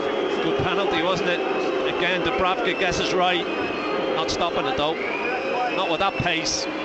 No, it's not exactly in the corner, but it's enough pace on it. It's all about, you hit it with pace, you hit it difficult for a keeper. Elliot Anderson played 5 minutes after 4 months out with injury, and he has the responsibility of this latest Newcastle United penalty. 2-2 in the shootout after 3 each. Anderson right-footed. That's really well taken. Love it. And Elliot Anderson scores, and Newcastle are 3-2 up as Blackburn prepare to take their next spot kick. Oh, this boy's walking very, very slowly up to that penalty spot. Anderson went to the goalkeeper's right, same side that Blackburn have used successfully. is Yasin Ayari, on loan from Brighton, 20-year-old Swedish international. Dubravka's made one save, so has Pears for Blackburn. Newcastle would love their goalkeeper to be a hero. Can he make a second save in the shootout from the Swede, Ayari? Here's the penalty. How cool was that? Completely sold Dubravka, a dummy there and gone the other way. Keeper dived to his left. Ayari just rolled it in the other side. How cool was that? 3-3 after 4 penalties each, and now it's Anthony Gordon. Now it gets the twitchy time. There is no margin for error, really, unless both teams get it wrong, and then you keep going. Gordon put them 1-0 up at that end in the 71st minute. Blackburn equalised, and we've gone all the way to penalties. This is Newcastle's 5th. From the right boot of Anthony Gordon against Ainsley Pears, and he delivers straight down the middle. Gordon scores. Newcastle lead by 4 penalties to 3. Yeah, keeper's not stopping that, is he? Now how's your bottle? Went straight down the middle, stand still. You stop that, son.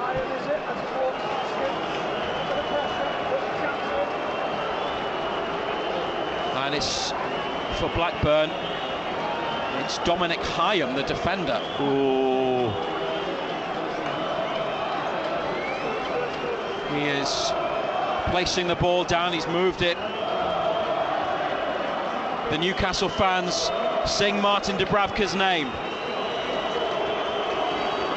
Long run up. Can he send them through to the quarter-finals? He's made a save, and that's it. Dubravka across to his right to tip the ball onto the post and send Newcastle United through to the last 8 of the FA Cup. It's taken penalties, but they have done it. Dubravka with 2 saves in the shootout, back from illness tonight. He's had a tough time since coming into the team in early December after Nick Pope's injury, but he is the Geordie hero at Ewood Park. Martin Dubravka, some big saves in the match, and now 2 stops in the shootout. Newcastle win on penalties 4-3, and Ando, it hasn't been comfortable, it hasn't been pretty, but they're going to be in tomorrow's quarter-final draw. Yeah, there's a lot of relief on faces down there as well. Just seen a few faces on camera, they look so relieved. They know how close they've come tonight. The chances that Blackburn have had, especially in that first half. But when it comes to penalties, it's all about who keeps the bottle. And we kept it more than they did, and as you say, gets us into that draw tomorrow evening. But you would say you're going to have to perform an awful lot better, and it's not as if tonight's performance is just a one-off, Razor. This has been the last 3-4 Premier League games as well. Performance hasn't been great, and it's going to have to get better. Newcastle fans with the K Sarah going to Wembley. They're only 1 win away from Wembley because that's where the semi-finals are played. If the draw is good tomorrow, then they will feel really confident. And look, they played Fulham in the last round, of all Premier League tie. They won pretty comfortably. The derby was very different to tonight, Championship against Premier League. They've certainly been tested, and there's lots that will be analysed and that will be scrutinised, as there will be with any performance. But they've overcome a big challenge, if not entirely convincingly. They haven't been convincing at all. Let's not kid ourselves. Only the penalties were convincing.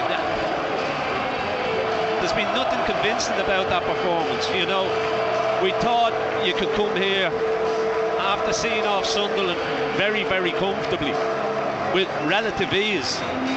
Tonight was a totally different scenario. You know, Blackburn caused us all sorts of problems. Performances are going to have to be better, there's no doubt about that. he'll be a relieved man, Eddie Howe, that we've got through this, because you got beat here tonight, all of a sudden, basically that's your season over. But they've got through it. You hope that the draw's kind tomorrow. Manchester City have gone to Luton tonight and put 6 past them. You know, you want to avoid them. You wouldn't mind Leicester at home, I suppose. That'd be a nice draw, but Coventry. yeah, but the performance is going to have to be an awful lot better. Simon Pride will be back in a second here on BBC Radio Newcastle. If it's too late for you tonight, you can join us on Total Sport tomorrow from 6, where we'll have lots of reaction to this one and the latest from Sunderland as well. We're going to talk to Eddie Howe shortly, and we'll put the interview on BBC Sounds or on X at BBC Newcastle. The players have gone to the away fans, most of them have stayed. Goodness knows what time they'll get back to the northeast. Hopefully no road closures on the way back up, but at least they had something to celebrate at the end with the victory on penalties. 1-1 after 120 minutes, and then they won the shootout by 4 penalties to 3. Dubravka with 2 saves. And Newcastle United have beaten Blackburn Rovers, and they are into the quarter-finals of the FA Cup. BBC Sounds has a brand new area dedicated to the North East. From local stories to sport, news to stuff you've just not discovered yet. Sign in to your BBC account to access it all. You never know what you might uncover. Get more sounds from the North East. Listen on BBC Sounds. And this is Simon Pride, still alongside John Anderson here at Ewood Park. The Newcastle players finally making their way off the pitch.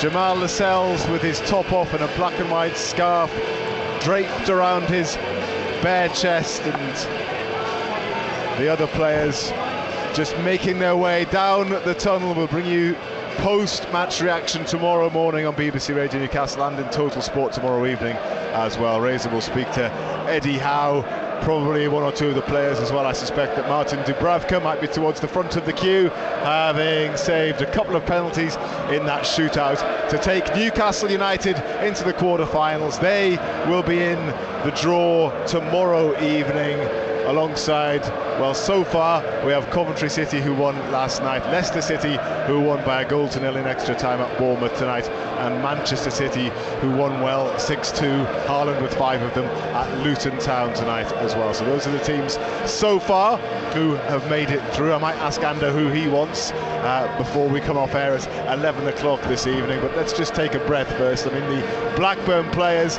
they did a lap of honour, Ando, as well. Quick word about them. I mean, they deserved the applause they got from the home fans. They were competitive throughout. They could have won it. Could have done. They had the better chances in the first half. They had chances in the second half. We've got through. The performance wasn't great. Performances in recent weeks haven't been of the standard that we would have wanted. Relief more than anything that you've got through. When it comes down to penalties, it's all about people keeping their nerve.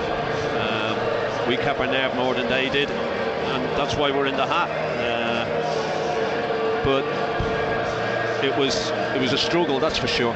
08000 321 333 on WhatsApp. Send us a message. We should get it in time to put it to Ando tonight. 08000 321 333. Start your message BBC or text 81333. Again, beginning your message with the letters BBC. I mean, from a Newcastle point of view, the first half, I mean, it was scrappy from both teams, really. I mean, at half time, didn't really seem obvious where a goal was coming from. Newcastle started to get on top, scored the goal, and you thought that would be that, didn't you, after that? Yeah, you did. Once they went in front, you thought, yeah, just see this out. We were having the better of it, and then the equaliser. I mean, it's just poor defending. It's awful defending. Cleared.